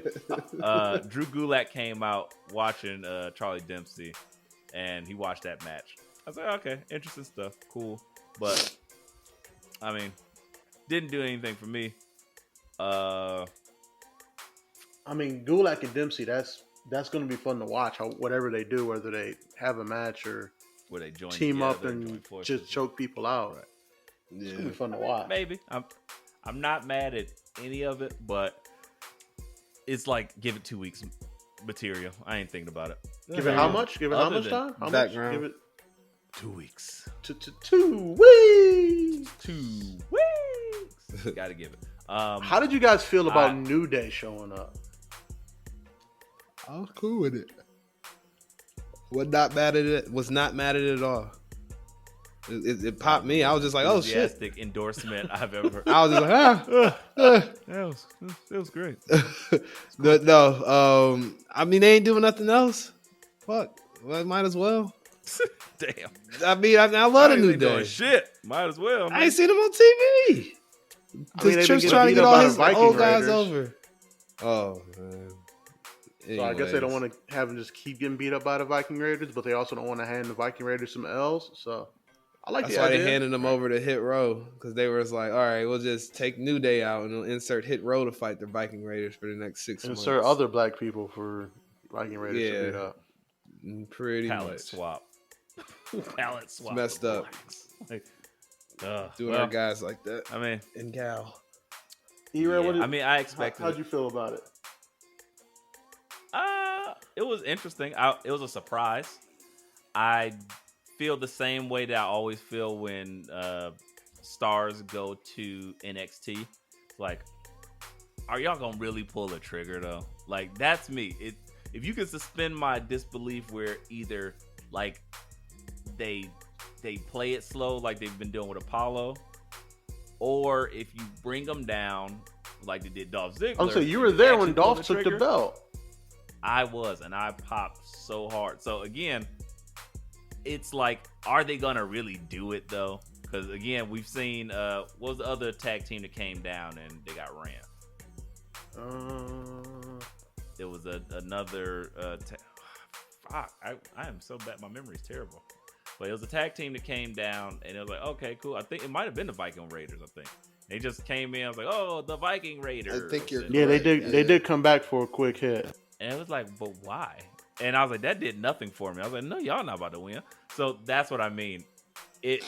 I love the New Day, but if it ain't gonna be like it needs to be, and they don't really have a chance of winning, it's a random one-off, I'm not feeling it. Okay. So I'll say that. But I mean, another thing that I can say honestly that, you know, I'm not feeling and nobody should be feeling is a hairy ball sack, man. It's ridiculous. Just think about it. Follow me here. Me personally, I'm not that much of a hairy guy, but you know, certain places you grow hair, right? If we're gonna use the example from the media, because apparently everybody, even politics, likes to compare vampires and werewolves. Vampires, in every movie you've ever seen, vampires be fucking. Yeah, like it be lots of sex going on. I ain't never seen no werewolves getting no ass. Werewolf ain't getting no head. That's why vampires get their own shows. Werewolves don't. Yeah. I mean, I'm trying to think. Have I ever seen a werewolf show that was strictly about a werewolf? Teen Wolf is the only show that comes to my mind. Facts. That is one of one and only. Yes. Like one. And even then, they had to turn back. So yes, it's like you ain't just staying no werewolf and getting no ass. But this is all because fur. Nobody wants a package that is surrounded by unkemptness. Yeah. So for me personally, I'm always gonna be like, hey, I'm on the Manscaped train. I am a believer, and it makes me an achiever because we are in the holiday season, guys, and I can't say enough how I got to have the most decked halls and the most jolly balls. It's gotta work, and you gotta do it through Manscaped. I mean, the Performance Package 4.0 has arrived, and dog, it's a game changer, to say the least. You got the light bulb on it. If any other clippers I've ever had, you ain't clipping you're not trimming the tree in the dark. It's Christmas time, ladies and gentlemen. Can you imagine having that tree just dark as hell? Does that feel like you're in the holiday spirit? Mm-mm. Do you feel like really giving the gift of giving? No, it's too dark. You need that light to brighten up the things. So again, the 4.0 lawnmower comes with nice bright light to guide you down that pathway. and just for Santa's slaying. But again, the gift that keeps on giving. Manscaped also has so many other things inside. They have inside their package, you'll find the Lawnmower 4.0 trimmer, the Weed Whacker ear and nose hair trimmer, which, man, have you ever seen the old guys with all that fucking folly lolly shit coming out? Like, what is this? Get that out of here. Afros growing out their ears and shit. Yes. Yeah, that if I get that old, Manscaped gonna help me out because I got the trimmer. So I just wait till I get it. What's that? Zipping all up in there. I ain't old. Right. But not only do they have that equipment, they also got some things that, you know, we've been working all day. We're all grown. It's the holidays. We're trying to do Christmas shopping. We're just trying to make sure we got the family good. And sometimes you ain't got enough time to just like freshen up. Well, they got the Crop Reviver where you can essentially ball spray. You definitely want to go ahead and spritz. Make your what do you call it? Small and curlies, fresh and so clean. Shout out to Outkast. Fresh and so clean. But facts. I was like, and as Justin Timberlake and them used to say, when you want to give that gift of the in the box, you got to make sure it's wrapped well. So, with that said, guys, you can go to manscaped.com and get you 20% off. Yes, you heard it here first. 20% off your purchase and free shipping anywhere across the planet. Even if you ain't even into Christmas like that, it don't matter. But if you really want to do some stocking stuffing, be smooth as eggs, use that code Territory to get your 20% off with Manscaped today. That's manscaped.com, promo code Territory for 20% off any purchase. Back to you guys. Get your balls right. Get your balls right, daddy. Territory, 20% off. You guys heard it. You guys heard it. Yes, sir. All right, fellas. Do we want to jump into our NXT deadline predictions, or do we want to talk a little bit about AEW Dynamite first? We already on NXT. We gotta go through. Yeah, let's go through the card. That, and then we'll finish off with AEW, like we always do. Save the worst for last. I mean, save. You know what I say? You know how that saying go. Whatever. You will get scorched on the Twitter streets for saying stuff like that. You said it. I am a heel, so I tweet like MJF thinks. That's fair. All right, here we go. I'm gonna just Defo minus the racism. But But he didn't say anything racist, E-Ray. He deleted it. I know, right? So it's cool. He deleted it. Delete the tweets. all right, No guys. face, no case, or whatever. I'm gonna just run them through. We gonna hop through them real quick. 1, 2, 3, 4, 5, 6 match card. That's it. 6 matches. Clean, nice and neat. You In see and that? out. In and out. Facts. Calm down, BA. Whoa, Like calm BA's down. been all week. Back In and shot. out. In and Jesus, out. Doug. In and out. Sleep. Tap. Call it, ref. Call it. All right, here we go. crossface. First match on the Sorry. card is, of course, the women of Game of Thrones. Alba Fire versus Isla Dawn. Flamethrower versus Witch Lady. It's like characters in a video game. Well, Facts. I call flamethrower lady. A slave thrower. Like, No flame. tossing slaves at you. all right. I'm going to go first the on hook. this one. I'm picking Isla Dawn to win this one. I can't see them bringing her up and then just having her take a quick L. BA, what are you thinking? Plus, Come come on. You don't have to think. Stop it. It's gonna be Stop it, Charlie. elbow fire. Like, yeah, just call it what it is. Oh, okay. Well, no, Like, she's elbow there to fire put gonna people win? over. Take that back. Isla Dawn. Thank you. Yeah, she's Yeah, there to put come people over. I take that back. I'm like, what is like BA is doing too much diet smoke gummies. Tweeting diet smoking. Also, diet smoke. Discount. Promo code territory. Yes. 20% off.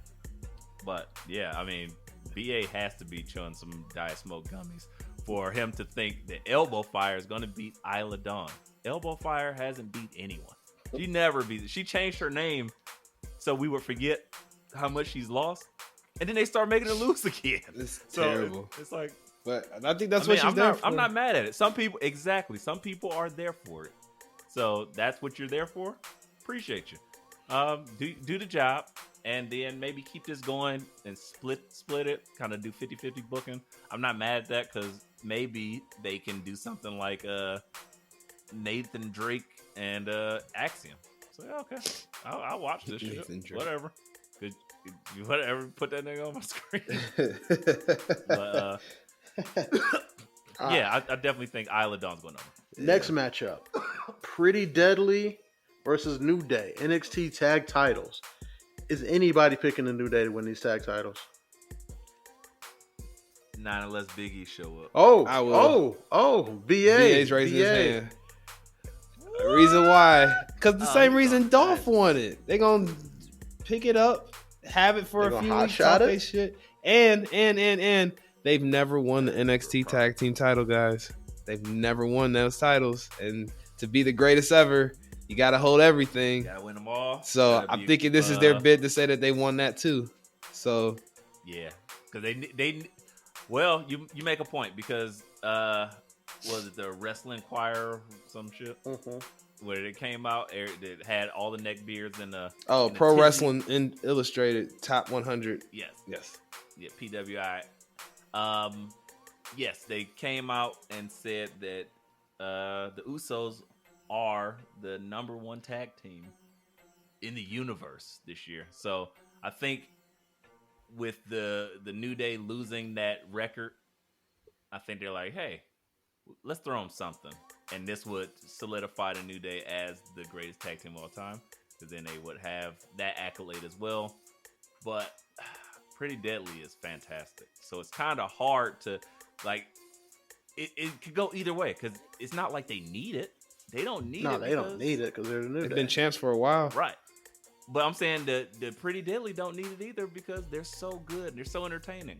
Regardless if they got a title or not. Fair enough. Side plate check. Boosh. Boosh. That shit is fucking great. I love it. So I can't call it. I'm gonna go with Pretty Deadly just because it feels right.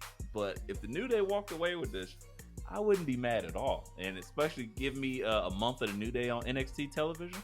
Oh yeah. Yes. They commiserate with all the other black people in NXT. Love it. You know. New Day with Wood's a got the Blade old and school No Face Consequence segment. Creed. Yeah, sign me up. Yes. I was and Odyssey Jones. Oh, it'd be great. That'd just be humor. I love it. Yes. All right. Next match on the They card. could get those guys over. They could get a lot of people over. Yes. Mhm. I'm flipping. I'm going to do that. All right. I see All right. I see you. Thanks. BA, talk me into it. Hey man, that's what I do. Sell for a living. All right, here we go. Women's Iron Survivor Challenge. Do I need to go over the Iron Survivor rules again? Please don't. Just let us pick. We'll be here for another hour. Penalty box. Right. And pins. All right. A cage. I don't know. Whatever. Who's gonna win? That's all I need. Here we go. We got Cora J, Indy Hartwell, who won the the triple threat, last chance Joker to get in thing, whatever. Kiana James, Roxanne Perez, and Zoe Stark. Wait, Zoe Stark is having the match at Deadline. With Nikita, ain't she? Or is she in the Iron Survivor? She's in the Iron Survivor. Huh. Yeah. I thought. Interesting. Okay. Well, I will. I mean, be don't get me picking- wrong. Card's subject to change, but I am reading this off of WWE.com. no, you're right. Because Yeah. I remember it, but I'm like, how did that happen? So, all right, I guess they gave Lamanda some rest. Like, all right, go ahead, take it easy. We get Zoe some more run. They told her to go get a tan or something. Mhm. Right. Go put on some more blackface. Black ass. For this one, fellas, I'm gonna pick Roxanne, just because I think it's time. Because you want to be her man? I ain't say I'm a happily married man, so no, but yeah. BA, why are you winking at us? What do you mean?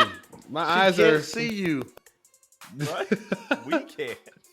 But yes, I love my wife. I love my kids wife equally. Oh man, just because it's time, man. Roxanne put in her work. She's the person to dethrone Lamanda, so Lamanda can put in her work. She's been there 3 months, but she has not just been in NXT. She's been in other promotions, not that aren't like super indie. Like she will be ushered in as Lamanda appears on the Royal Rumble in the women's match. To set it up for Roxanne to be the new face of the women's division of NXT in 2023. Can I say I love BA educating me about the indies the way I educate him about NXT UK, even though I didn't watch?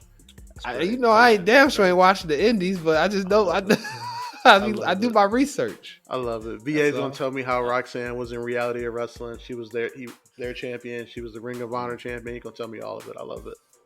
Yeah, you got it. I love it. The only thing I'm going to argue here, BA, is the fact that I think if you make her the champion now, they did kind of bring her in with that underdog spirit, but I think you gotta let it breathe a little bit. Only because if you let her win, it's kind of the same issue that you have with Ricochet winning the title. It's like she's so obtainable. She ain't got no faction behind her. She ain't got no friends. And she's small. So it's like, oh, she's very beatable. Everybody could take this belt from her, which will create some good matchups. But I think it's too soon. So it could happen. But I think honestly, that might be a good problem to have because I don't think you go from heel to heel. Even though I would love Zoe Stark. It doesn't feel like she has any momentum. Honestly, going into the match. Yet the match will give her momentum. I guess if she wins, this is the build, right? Yeah, you're right. Support for Let Me Book the Territory is brought to you by Manscaped, who is the best in men's below-the-waist grooming. Their products are precision-engineered tools for your family jewels. Manscaped's Performance Package, the ultimate man hygiene bundle. Join over 7 million men worldwide who trust Manscaped with this exclusive offer for you. 20% off and free shipping worldwide with the code territory at manscaped.com. And if my math is correct, that's about 14 million balls. Dang, A-Dub, that's a lot of balls, man. But you can get 20% off and free shipping with the code territory at manscaped.com. That's 20% off with free shipping at manscaped.com and use code territory. Unlock your confidence and always use the right tools for the job with Manscaped. BA's talking me into it, man. He's doing good. He got the sales juice on. That's why I got to do. That's why I do my research so I could. So you agreeing with BA? No, I'm still going with Zoe Stark, but he makes a compelling case because I don't think they'll go from one heel faction and heel champion to the next. Because Zoe Stark looks primed to have. Oh yeah, and I love she's a heel. But it's so obvious. I think it feels too obvious, in fact. So I'm like, and then they booted Wendy Chu out of the contention picture. I don't think Indy has enough to get over it. She doesn't. That's who I want to pick. Like a complete character. I want to pick Indy. But that's who I'm picking. I mean, I'm picking really. Indy. Okay. Well, I think Indy. I think Indy takes that belt off of Lamanda too.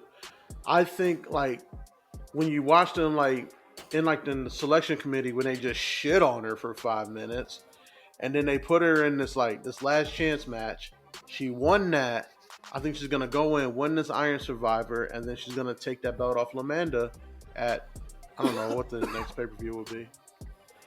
It's gonna be a stand and deliver thing. I feel like it'll be when they have the losing of her belt. It could be earlier. You don't think she's losing that belt to stand and deliver? Lamanda?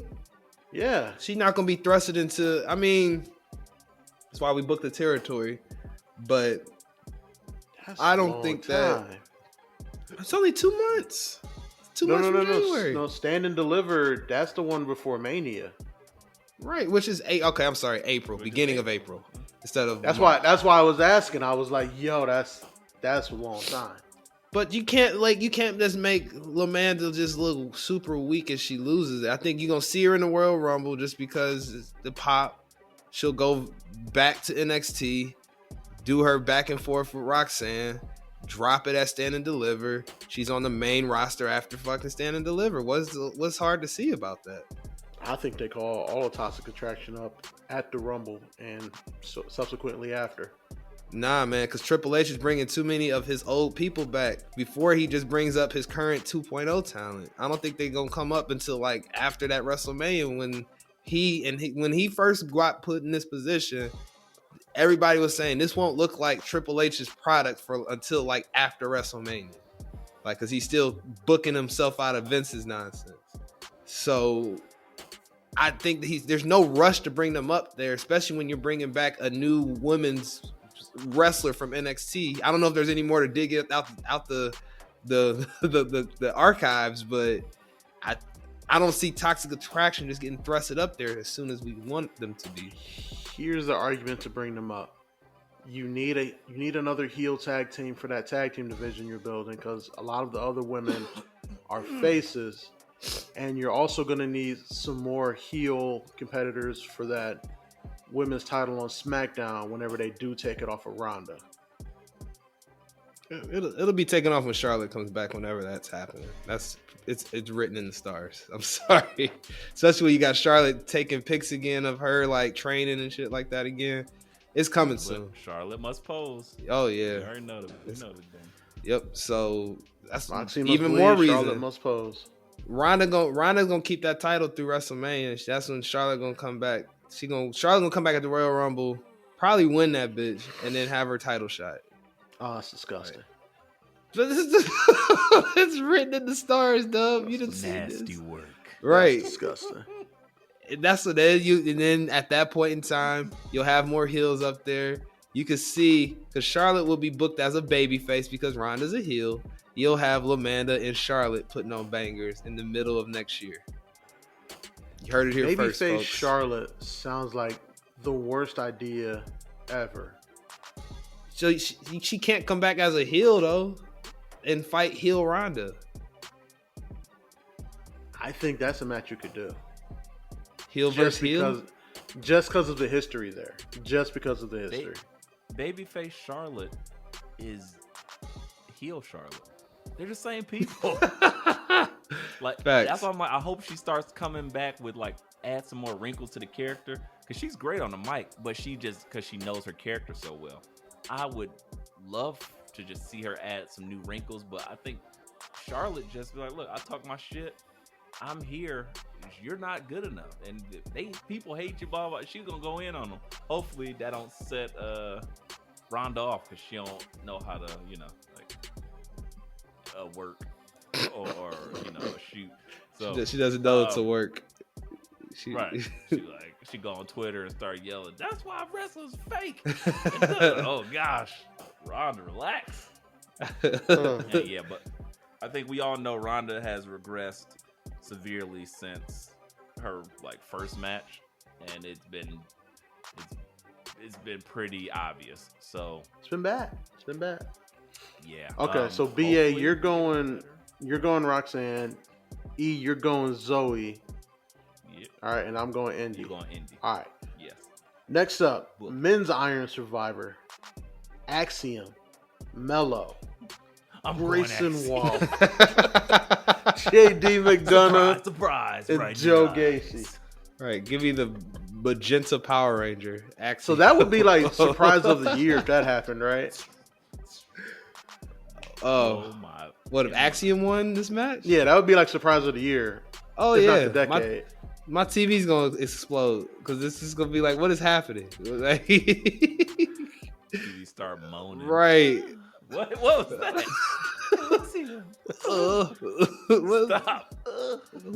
man. All right, E-Ray, let me E-Ray, let me start with you. Who you got winning? You know who I got winning. I got him. Yes, Fair. we already know who he is. Him, the A champion. It's time. Nobody else in that match makes any sense. You've already seen McDonough get done up. I know you are on this Grayson Waller train, and as great as he is, It ain't I time. think it just doesn't make sense. And especially even more so. Okay, well, let me say this. I guess one depends on the other. So if I'm picking Bronn Breakker to win and retain, then I'm picking Carmelo to win. If I'm saying Apollo Crews is going to win, then I got to switch to somebody else. Then I would pick Axiom. No, then I would probably say Joe Gacy or somebody like that would make a lot more sense because you need Apollo to have his first feud, and it would make more sense to put him against somebody like a Gacy or like even McDonough again, because they just sacrifice. He's just a big-headed imp that is great. He likes to inflict great pain. So I would like to see it, but I don't know. It's hard to say. I think it's dependent for me. So yeah, I'm gonna go with Apollo Crews. If he wins, then Joe. But if Bronn retains that damn title, you know who's going for it. All Him right. Duncan. All right, so E-Ray's hedging his bets here. BA, who you picking? I'm just gonna pick him because we already know what it is, and you know what time it is, because that's gonna be a banger of bangers. So Melo for the dub. Okay. I'm still going Grayson. I was about to say, why are you going He Grayson? can't help it. He want to see that How heel. is Axiom going to take this pin?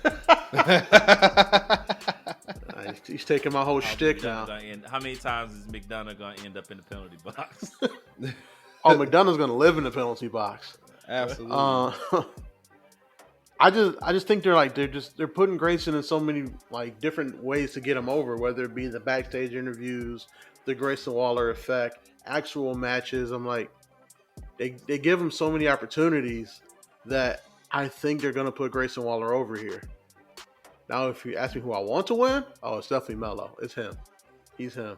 Money. Yeah, he's money Melo. But I think in my heart of hearts that Grayson Waller is going to win because I also think that Bronn Breakker is going to retain that title. BA, who do you think is going to retain that title? I mean, win that title. Who's going to retain that? Oh, I was about to say, Talk about hedging our bets here. For real. It's gonna be. I want to pick Apollo, but it's gonna end up being Bronn. I was gonna say we all want to pick Apollo. Yeah, I mean we. So you're saying his vision is gonna be wrong? He's gonna have his first wrong vision. He's gonna take we it all- out on the Come on, entire BA. We all roster. want to pick Apollo. E-Ray's the only one that's going to talk himself into picking Apollo. So E-Ray, please talk yourself into picking Apollo. Please do. It's that time. That man lives in a diner. He eats at Waffle House, and he stops crime at Waffle House. He is the equalizer. So if Bronn Breakker thought he could break him, it ain't happening. I got to go with Apollo. Apollo! He got rid of his accent for this. He needs to hold that NXT belt. I don't care if it is transitionally. He gotta hold it. BA, you know what the best part about E-Ray picking Apollo is? What's that? He said, it's time. You know how many times he said, it's time? How many times we've all said it's time Every in the time last before 9-10 this. months? We all been booking this shit, so it's just another Friday as far as booking goes. So hey, is what it is. Don't you know it? Oh, what time is it? Oh, it's Friday? Oh, then let me book territory, guys. I'm supposed to be booking Bronn Breakker to lose the title. Oh, okay. There you go. Just like, hey man, going out Is for there Friday any other night. way? Don't let me book the territory. Let's hear how they book Braun to lose, and we know he's not gonna lose. Nothing like having a couple beers, knocking the back a couple brewskis, and listen to how Bronn Breakker's gonna lose. Creative ways in which Bronn Breakker loses the title. That's what we changed the name of the show to. Right. Oh man. All right. Deadline. There we go. Are we booking the final battle card at all, or no? Let's not. Let's use the last few minutes here to talk about 97 Rock? the highlight and lowlights of AEW. When they give us a show worth talking about a lot of like actual shit, then we'll give them the respect that they have earned. But until then, let us just talk about. Let's cherry pick the shit out of that. Can show, I give this? Because I didn't really give a fuck about watching that. Can I get this Twitter disclaimer real quick? Let me just do this for the podcast. I'm gonna just do this.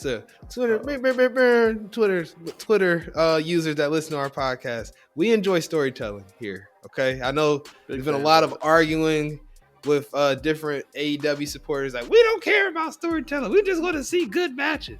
I get it. But you cannot be mad at us because we like good storytelling, and this company does not tell stories. Disclaimer over. What I'm here for. Continue, E-Ray. Sorry, I just had to get that out there. You're right. And let's tie it in. AEW is like a fighting game.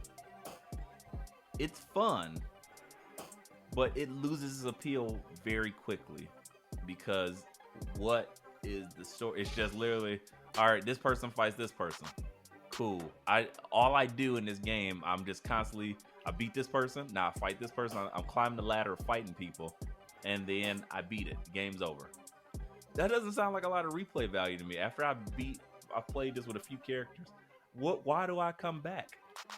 Versus when I'm watching other programming, they're giving me storyline and things like that I can sink my teeth into, that I quest to find out how it's happening, what's next, and etc. So that's it. With that said, AEW is attempting the three things I want to talk about from AEW are attempts at storyline at various degrees of execution. Let's say that. One, let's start off with the. Y'all want to start off with the worst? Yeah, let's go. Yeah. There was an angle with MJF, with William Regal, and the Blackpool Combat Club, where they did a shtick. William Regal turned on the Blackpool Combat Club, or John Moxley. He got MJF the belt. MJF bust him in the back of the head to the white meat showed, and now he's kind of hightailing it out of here. They quelled this and said, you know what? Regal did this random promo 2 weeks ago and said, you know what, John Moxley, I really hope you understand, because I like to fight and you like to fight. So MJF, he's just never earned anything. So I'm going to give him what he wants, the title, because that's going to make him change. I'm Blackpool Combat Club forever. I was like, what? No, nigga. Right. Why you double cross me? We ain't friends. At all. Like, that's how you stab your friends in the back? Nigga, that's my title. No. They tried it, but did that work for y'all? No. Did that jive? Did that make sense? Not at all. Nah. It was I've tried to awkward forget as it. hell. Retcon and bullshit. Yeah. I tried to forget it We booked ever ourselves since I to a watched corner. it. They're making We booked ourselves to a corner. Regal wants to leave, so let's do it this way, because this is my we suck. This is my question about that whole thing. And I know they probably know better. I hope somebody asked him this at that media scrum yesterday about Ring of Honor to Tony, but did he know that Regal was already leaving when they had the whole like plans of him? MJF turn. Yeah, did they know that already? Or I feel like that'd be kind of shitty on Regal to like kind of drop that news on him mid like booking this out. So Instead of what I had read is that Regal asked for them not to renew his contract back in like September, October. Oh, never mind. All right, he's Got good. there and was like, Yeah. I don't. This ain't it. Fair. Like when you. It's like those times, Dub. Oh yeah, Dub don't know nothing about this because Dub has never had a relationship. It's like when you. Oh my God. It's like when you had somebody that you care about, but you're just horny. So you're like, you go get you some new stuff, and you're like, yeah, that don't hit the same though. Like, all right, I gotta go back to home. I gotta go back home to the streets. where my heart is. No, the streets ain't it. Oh, I went okay. to the streets, Okay. and it wasn't hidden like I thought it was. I seen everybody rejoicing about the streets. Let me see what it is over here. My girl broke up with me. Let me go hit these houses. And then you're like, these are nasty. Just took her whole wig off and left it on my bedpost? Hell no. Oh, I'm out of here. I need my baby back. I need my baby back. Respect. And that's what Regal wants. He wants his WWE back because he has a child with him. Yeah, Literally. His child is in WWE. That's so good take. That was the bad. Let's go to the mid storytelling or the medium storytelling. It actually pertains to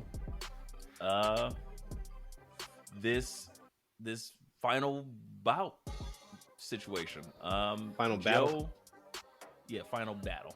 See, it's just No, this is Dragon Ball GT Final Bout. Final bout sounds better. Yeah, Dragon Ball GT Final Bout, PlayStation 1. Fantastic game. Yeah. Broke all my thumbs and fingers. Button mashing. Like Absolutely. ridiculously. My girlfriend thanks Final Bout.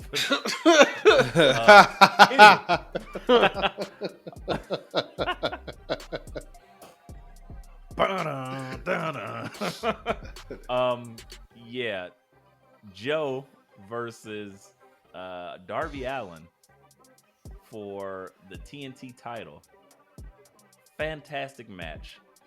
This match really got me excited. Joe just letting Darby Allin do crazy dives and just walking away from letting him skin his whole side of his face on the concrete. You mean the Uranagis to death. You mean the king of television, Samoa Joe? Yes. I love that Sorry, fucking nickname. The king Oh yeah, of television. that's great. That's just great. Yes, that's good shit, Tony. Yeah, If he came up fantastic. with it. No, it was definitely Joe that came up with it. No credit to Tony though. You know what? I want to be the king of television. Yeah, sure. That sounds great. Yep, sure. Yep. Get it on the graphic. King of television. Make sure it fits. And so the two things I have for mid storytelling this week were, again, Joe and the pieces of Joe after he killed Darby Allin, which we all wanted. That's our favorite part of AEW. Watching so Darby much Allin fun. get It's murdered. like baseball and apple pie in America. Yeah. Darby Allin getting his motherfucking ass beat. Then at the end of this, Joe elects to continue to murder him, and Wardlow came out. Fucking Middlefield Came out like he left. He knew this was coming, so he left Pizza Hut in Middlefield, the restaurant Pizza Hut with all the checkered tablecloths, and was like, "Damn it, Joe!" And he walked in, and then Joe took his belts and left. I think that's mediocre storytelling, but I'm cool with it continuing. So that was my mid of the week. Did you guys have any other mid storytelling of the week? No, yeah, that was my mid of the week too. And as I was watching the end of that Darby Allin Joe match, I was thinking just how sorry I felt for Darby, because he's straight edge, so he can't get any gummies from DietSmoke.com to help him deal with all the pain that he has to be feeling from getting choked out.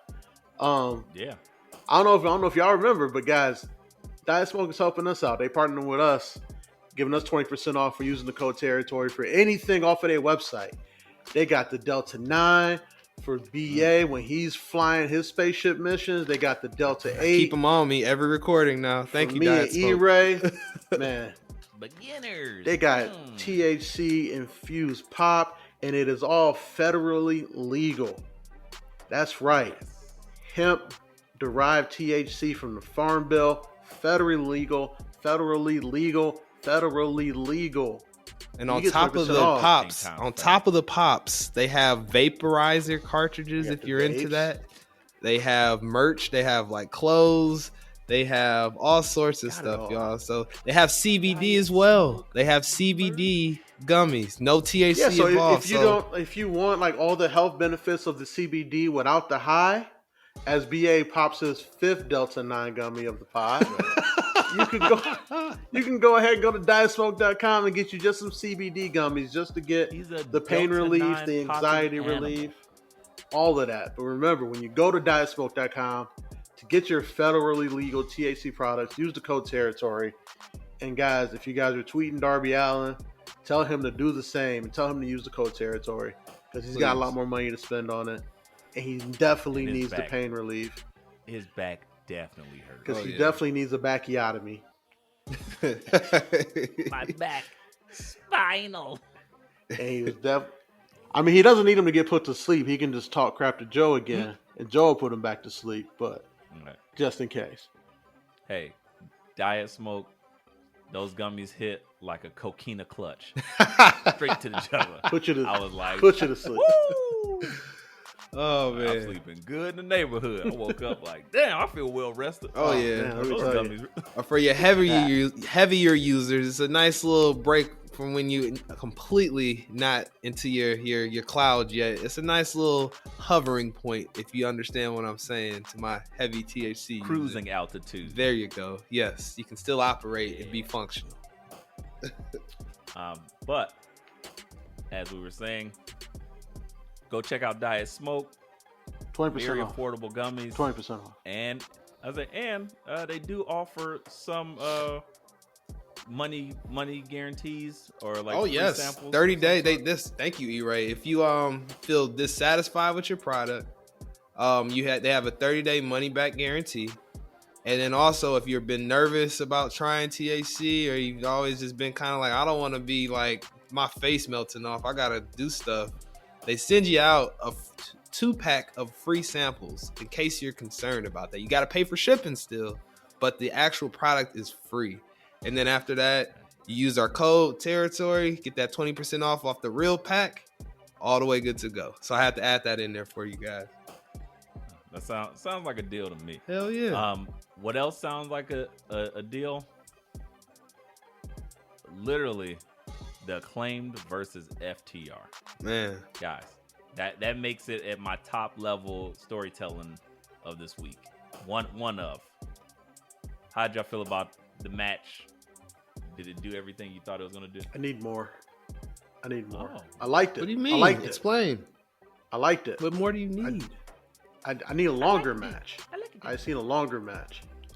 Well, Doug, when you they advertise like a Waffle House menu full of wrestling matches. Listen, It's like 15 wrestling matches. Stop yelling at me for Tony Khan's decisions, PA. I'm just saying. I enjoyed it. Me They too. had a lot of Enjoyed the fake match. false I finishes. just want they more. Had some fake outs. We were like, oh shit, they about to catch the Shatter. Oh no, they about to. What is happening? It was so many It's fun. moves, back and forth chess moves. I enjoyed it. I just want more. I enjoyed how it ended, and then the piece de la resistance for all you AEW neckbeards. That's French for the cherry on top for you neckbeards. They gave you the Ass Boys announcing FTR versus the Briscoes this Saturday. So if you ain't seen it, or you ain't sick enough of it yet, you're about to get that shit one more time. Hey, and I'm with the neckbeards on this. I watch these motherfuckers fight all the time, and then now you got. I still haven't seen it, so I'm gonna. This You will be ready? my first time That's seeing it. your- Hopefully it's a pleasure. Your homework assignment before you watch this one, because it's on YouTube unless they pulled it out already, is to go find either one of the two matches that they fought earlier this year. They're like 30-minute matches, roughly, but you will be entertained. Hey, BA, Uh-oh. your homework assignment, send it to me. I ain't doing no damn work. What I look like? I'm off tomorrow. You're just Send watching me the thing and I'll YouTube. watch it. what's the You don't work know in my that? life? Just What you saying. talking about, Willis? Yeah. Yes. But along with that, so BA needs more. Me personally, That I was really Dub. satisfied. Dub said he needed or more. Dub, sorry. I need more. Dub needed I more. need Sorry, more. that Delta 8 kicking in. Launching in 5, full. But I was impressed. I enjoyed it. They did some good storytelling. I'm wondering though now, where does the Acclaim go from here? Because that's the top tag team. I don't know who else. I'm not asking y'all to book it yet because I know we're running out low on time. But just food for thought. Where do they go next? Maybe we'll touch on that next week. We might be open to show you. You said where does the Acclaim go from here? Where does the FTR go? Yes. No, the Acclaim. Oh, they got plenty of teams to line up for the Acclaim. Yeah, but you just faced the best. So what can anybody else garner that same type of like care? It's going to be hard. Nah. FTR is the top of the mountain. Outside of the Bucks, That's you're not going to get that type of top care, like people caring that much about who they're wrestling. Right. And then, but because they got daddy ass. I was going to say the ass boys are next. Sure. But I'm just saying, if they come out there with the rapping and stuff, and all of a sudden you hear that shit, that guitar riff, boom, boom, carry on my wayward son. I'm gonna lose my shit. It will work. It will be incredible. I would watch it. I'd be happy about it. That's all I'm gonna say about that. But put a pin in it for next week. The main thing that we must get to, we saved the best for last. Yes, you AEW diehards. You've sat here for 2 hours to get to the final fucking battle. That's not an ROH pay-per-view. I'm talking about Ricky Starks versus MJF. The promo heard round the world. Oh my gosh. Fellas, I need to know, what were your thoughts about this promo off? I know I was just live texting you guys through it. Was the hyperbole machine at play or what? How did you feel about it? BA, I need you to tell me. I loved it, man. Just when Dub had fixed his mouth. I was about to say, I'm gonna let Dub sizzle and sit in what he thinking about for a second. Yeah. I was it was great on both of their parts. Everybody's talking about Ricky, all understandable, but you also got to shout out MJF for playing his part in it as well to the Absolutely. T. He gets it. He's putting over Ricky as a babyface officially now because he's been kind of like tweening. Nobody's like nowhere to put him. This solidified his babyface status with a goddamn like stomp on the ground to solidify it. There was parts of his promo I got a little nervous, like, oh shit, is he about to fumble the ball? I was so nervous. But he has some good stuff saved. He has some good stuff saved up in the promo part of his brain. I was impressed. I was impressed to see how it ended. I was impressed to see how MJF let it play off. It's actually got me excited for next Wednesday when they get that off at Winter is Coming. Which is, I gotta say, before I'm gonna get to you, Dub, really quick, I just have to say, that's fucking crazy. You got all that super promo heat to just run this shit next week? Yeah. Damn. That's why we never let nothing build, man. That stressed me out. Okay, but we're avoiding the negative here, guys. You right. AEW show. Dub. Okay, guys, I have an honest question here. Mm-hmm. Were we the first ones calling Ricky Starks 97 Rock? See, I can't speak on behalf of Twitter. I wasn't heavy on Twitter at that time like I am now, but in the chat and on the pod, we've been saying it pretty loudly, even when he was still with Hobbs, with Team Taz. Hobbs. Yeah. Yep. Like we've been saying that he's 97 Rock. Even when we all first started watching AEW, when we were shitting on it way more than we even do now. We were like, all right, everything about this whole product is bad, except for that guy right there. Right. But I kind of like that's 97 Rock. I need him to do something. Yeah, and you were saying it, and I was like, I see it. I was like, I need a little bit more from him, but he does have it. He has something about him that's like, it's there. Yeah, he's gonna get so over in this feud. I think he needs to. And then imagine when he flips back heel. Get his first injury. Imagine when he flips back heel. That's what I'm waiting for. He'll be. Yeah. When he needs to get that first injury, and then go disappear like MJF likes the people, you know, maybe holler at a couple guys that's not peddling diet smoke. They're doing some other stuff. And get his build right, because he is a little light in the pants. Yeah. A little shrimp. I don't know about that, B. I'm not looking there. I'm not. See, y'all motherfucker. Little shrimpy. Ew. His stature, not that stature, but his overall stature. Overall stature. He just doesn't measure up. It'll be. Wow. Well, I mean, BA is measuring his manhood. I'm just looking at the quality of his. Well, you know, man, Manscaped, you know, just down there, pull the ruler out, make sure it's still hanging and slanging. Trim it, makes it look bigger, right? 20% off. Oh, discount code territory. That's all I gotta say. But yo, the promo was excellent. MJF played his part perfectly. Ricky delivered his. I think the good thing about his flubs is that it made it feel more natural. It made it feel like, oh, that man believes every word that's coming out of his mouth. Yeah, yes, speaking with real anger. Yes. Yeah. And that spear he delivered, aka that Bison Psycho Crusher. Man. Can we say best spear in wrestling right now? Question mark. I mean, depends on who he delivers it to. Because sometimes he'll deliver that spear and it just looks awkward. But Max sells it good. He delivered that spear like what's his name?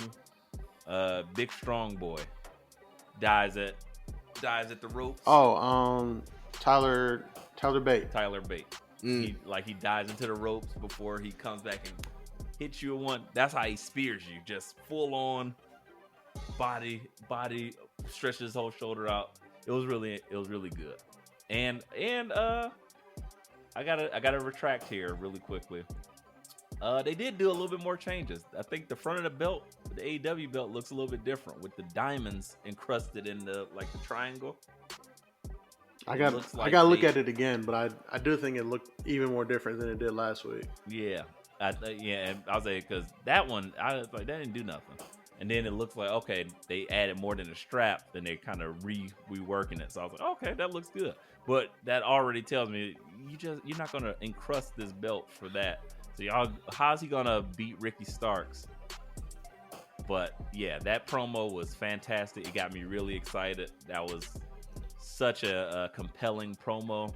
It was very much reminiscent of MJF promo versus CM Punk, where he laid it all out in the line like, damn, I am really excited for this. And this was great watch. But I don't know if the match is going to deliver like I needed to. I think the best MJF match I've ever seen was him versus Darby Allin. And I haven't seen or liked much of his matches, honestly, since. I love his work. I love his promo work. But the matches themselves, I guess, dictating on the people he's having them with, haven't been like my favorite. That's fair. So I'm very curious how that would shape up. That's fair. I also liked in Starks' promo before we get out of here. He brought up like the idea of responsibility and how people liking you is a responsibility. And I thought that was something interesting that you don't hear in wrestling. Like, especially when faces are talking to heels, it's just like, hey man, you're an asshole and you're mean. I'm gonna beat you because I'm a nice guy. Ricky brought it to a whole different level. I don't know if that was him or if it was Max's idea, who it was, but it's a very interesting concept to think about. Like how like being heel, yeah, everybody says it's more fun, but being a face is more like a bigger responsibility overall. And I guess more weights on your shoulders. So it was an interesting concept to even bring up.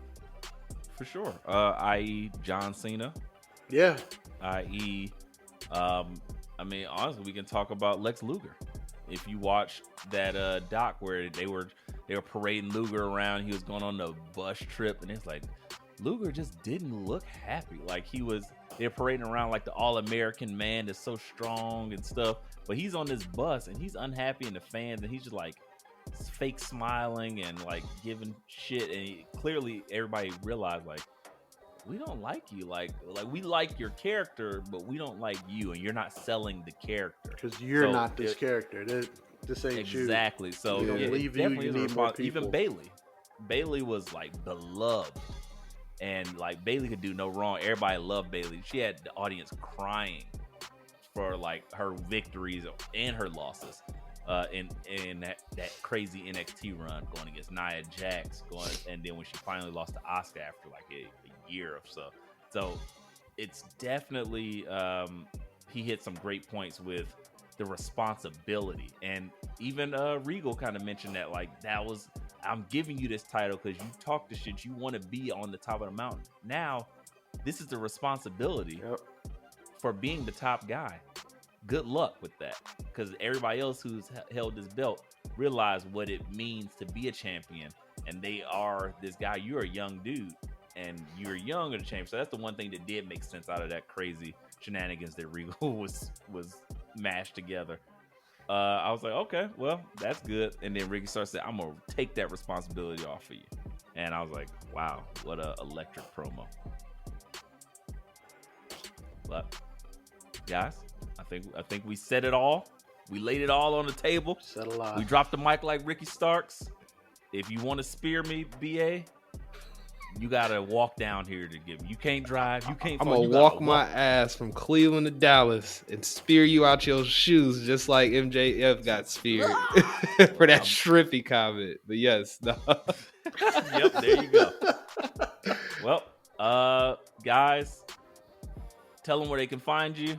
Dub, let them know. Ladies and gentlemen, every Tuesday you can find me and the homie John on Embrace the Turn Up. Did we take a week off this week? We sure did. I was a little under the weather, and it's fine. It's all good. I'm back to full health. Next week will be our last pod of the year, because we like to take a little time off and spend time with our families. Don't worry, I'll be here for you guys. But other than that, Dub don't have a family.